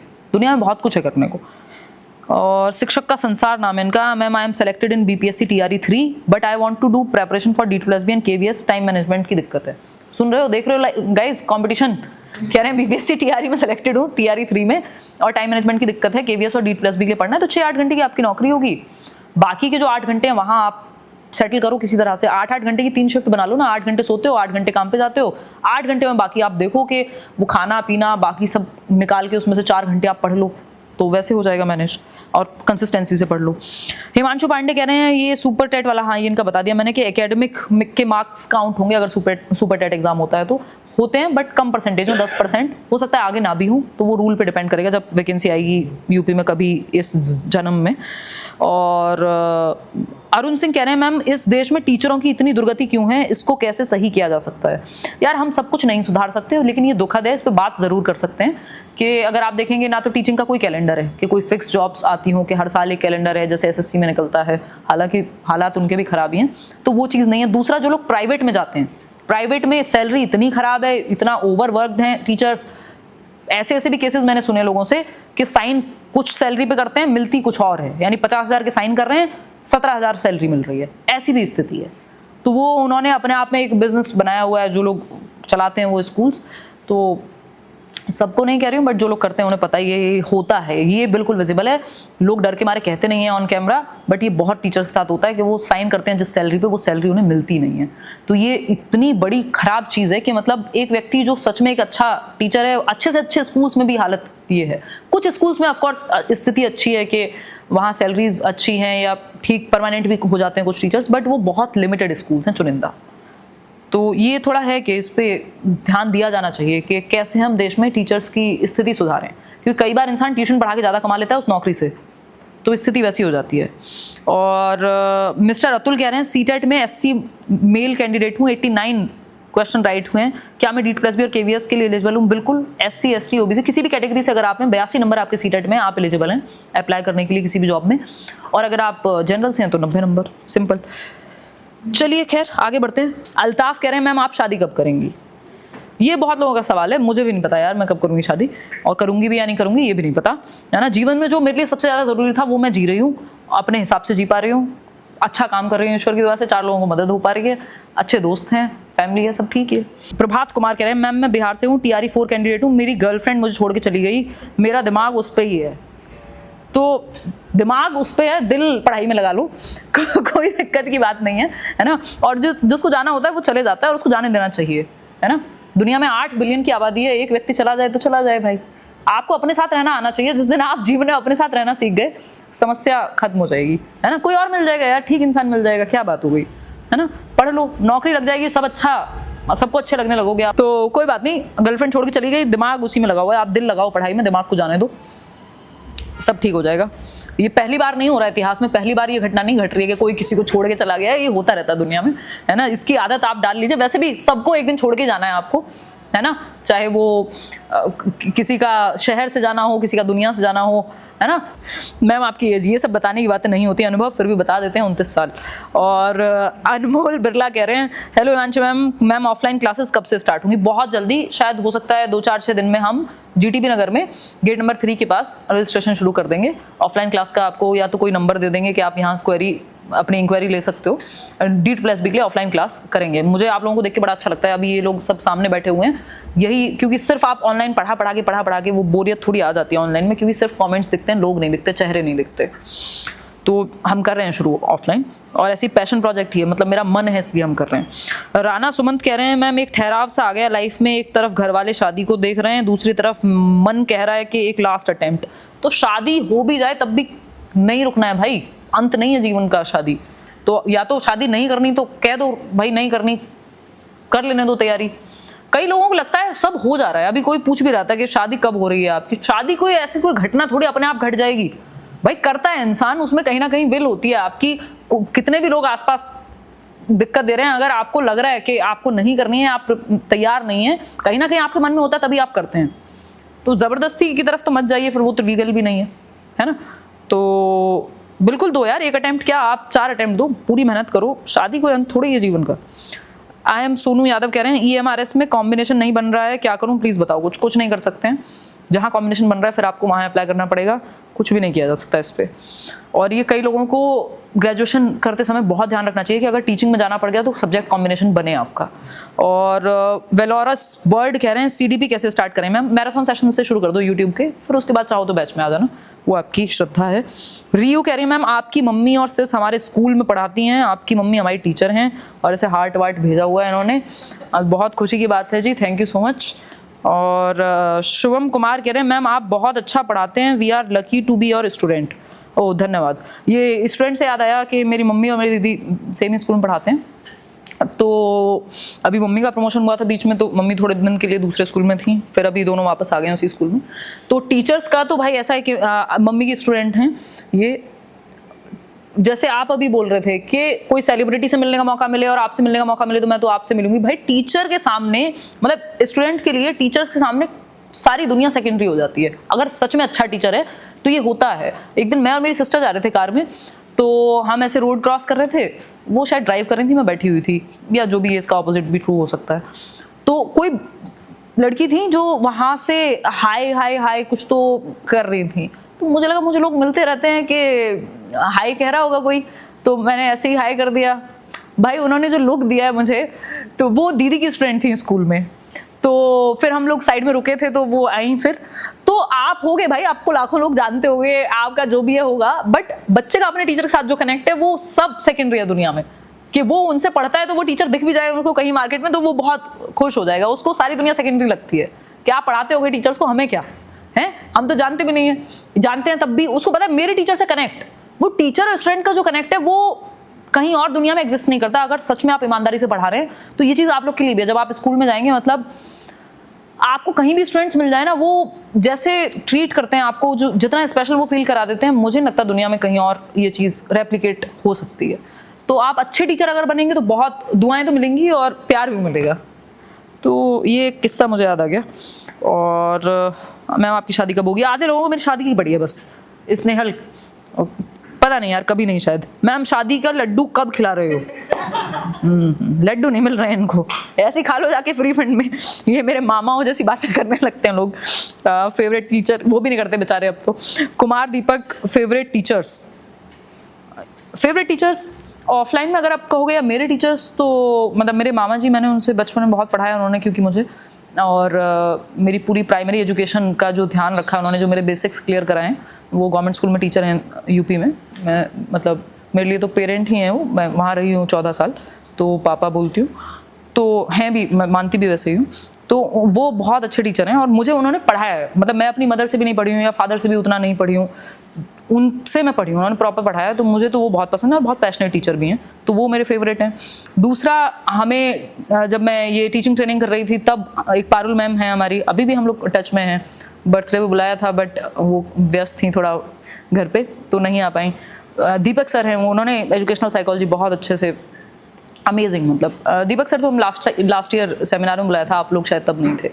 तो दीपक कुमार शर्मा सर हैं जो पढ़ाते हैं एजुकेशनल साइकोलॉजी, और वो EVGC वगैरह के लिए भी पढ़ाते हैं, नेट वेट के लिए भी पढ़ाते हैं, और वो मेरे फेवरेट हैं। ऑनलाइन में अगर कहोगे तो मतलब ऐसा फिर मैंने पढ़ा नहीं है, तो वो मेरे टीचर्स तो नहीं हुए जो ऑनलाइन टीचर्स हैं। अगर फेवरेट टीचर्स आप पूछ रहे हो तो मतलब मैं अपने टीचर्स बता रही हूँ जिनको मैं टीचर मानती हूँ, मैंने जिनसे पढ़ा है। और भी काफ़ी टीचर्स रहे हैं समय समय पे जो कि मतलब कोई ट्यूशन टीचर है, एक सर थे मैथ्स पढ़ाते थे, बहुत अच्छा पढ़ाते थे, विपिन कौशिक सर, तो वो 11th में मैं जाती थी, बहुत अच्छा पढ़ाते थे। तो टीचर्स से तो मेरा लगाव मतलब बचपन से है, मुझे टीचर्स बहुत पसंद हैं। तो ऐसे तो बहुत सारे टीचर्स हैं। और ऑनलाइन में अगर कहेंगे विकास सर, मतलब मुझे बहुत पसंद है, क्योंकि मैंने उनके देखे हैं जो वो क्लिप्स आते हैं, तो उसमें कोई कॉन्सेप्ट भी कई बार देख लिया। तो बाकी तो मैं पढ़ा तो नहीं है बाकी किसी टीचर से, लेकिन हाँ उनका, क्योंकि वो एथिक्स पढ़ाते हैं, तो वो मैं कह सकती हूँ कि वो क्लासेस के बीच की क्लिप्स हैं, तो मैंने देख लिया, पढ़ लिया, और उनसे संवाद करने का कई बार मौका मिलता है, तो वो बहुत अच्छा लगता है मुझे। उस चीज़ को लेकर मैं काफ़ी फॉर्चुनेट फील करती हूँ। तो यही है कहानी। और नरेश जोशी जी कह रहे हैं, how to stay motivated for government exams when so many paper leaks, corruption and all going on please tell. तो यार नरेश, क्योंकि आपको नौकरी चाहिए, ये आपकी नीड है। अब करप्शन चल रहा हो, लीक हो रहे हो पेपर, कैंसिल हो रहे हो, ये सब आपको पता है, ये पार्ट ऑफ द प्रोसेस हो चुका है, पार्ट एंड पार्सल इस गेम का, कि आप तैयारी में आए हो, ये सब भी झेलना पड़ेगा। ये बहुत दुखद है मतलब, बट है ऐसा ही अभी तो एटलीस्ट। तो आपको देश भर में साल भर में कोई एक नौकरी चाहिए, सारी नौकरियां नहीं चाहिए। आपको कमर कसनी पड़ेगी। कि वो एक गांव में कहावत है, मेरी नानी कहती थी कि ओखली में सर दिया है तो मूसलों से क्या डरना। तो मतलब जब आप आ गए हो उस जगह पे, उस रणभूमि में या व्हाटएवर, वो जो प्लेइंग फील्ड है, वो उसके नियम यही है कि कुछ भी हो सकता है। तो आपको हर जगह अप्लाई करना है और एक नौकरी सबसे पहले जहाँ मिले वो ले लेनी है ना, क्योंकि आपकी नीड है। वो नहीं होती तो फिर आप कुछ और, मैं तो कह रही हूँ सबसे लास्ट में आओ ना आप, फिर गवर्नमेंट जॉब की तैयारी या तो इंसान ना करे, लेकिन जब नीड है वो, तो फिर वहाँ तो जैसे चल रहा है उसी के हिसाब से खेलना पड़ेगा। तो ऑलमोस्ट मुझे लग रहा है कि नहीं, क्वेश्चंस तो बहुत सारे तो मैं नहीं ले पाऊंगी, बट मेन क्वेश्चंस मुझे लग रहा है मैंने ले लिए हैं। हाँ, मेन क्वेश्चंस ले लिए हैं। और know when comes in village, मतलब शायद आशीष पूछ रहे हैं कि मैं गाँव में कब आऊँगी। गाँव में जाऊँगी अभी जल्दी। अभी एक तो मुझे 2 जगह आप जाना पड़ता है, जो मेरे मामा जी थे जिनके पास मैं रहती थी वो हापुड़ शिफ्ट हो गए अपने जॉब के चलते, तो मुझे वहाँ भी जाना पड़ता है, बुलंदशहर अलग से जाना पड़ता है। मेरी मदर तो कल ही गई थी, तो गांव जाना है मुझे। अब मेरा कुछ प्लान भी है कि मतलब गांव में एक लाइब्रेरी बनवाई जाए, एक ज़मीन का कुछ मैं प्लान कर रही हूँ वहाँ। तो देखो क्या होता है, कितना वो हम कर पाते हैं, उसको हो जाएगा, बट वो प्रोसेस में है। तो हो पाया तो मेरा बड़ा मन है कि मैं इतने साल रही हूँ गाँव में, 14 साल, तो एक लाइब्रेरी वहाँ बनवाई जाए। आखिरी सवाल है बस, इसके बाद सारी हैप्पीनेस खत्म।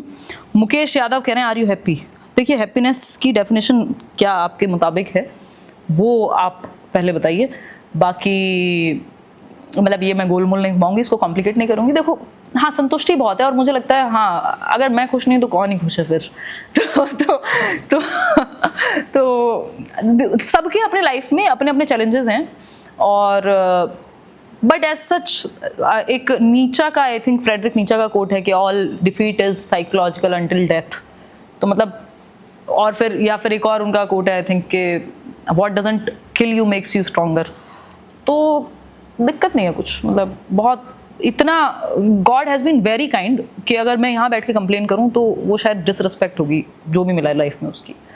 तो ये कहते हुए ऐसा नहीं है कि पर्सनल स्ट्रगल कुछ नहीं होती हैं या कभी ख़राब नहीं लगता है, वो लो फील करना वो नेचुरल चीज़ें हैं। बट हाँ, इन जनरल अगर आप देखेंगे कैलकुलेट करके तो मुझे लगता है हाँ, मैं ठीक ठाक खुश हूँ, मतलब पीसफुल तो एटलीस्ट हूँ, कि कोई भसड़ ऐसी नहीं है कि जो मेरे जो कंट्रोल में है, मैं उन्हीं चीज़ों पर ध्यान देती हूँ जो मेरे कंट्रोल में है। अब सब कुछ तो मैं कंट्रोल नहीं कर सकती, करना भी नहीं चाहिए, तो ठीक ठाक नेट देखेंगे तो मैं खुश ही हूँ।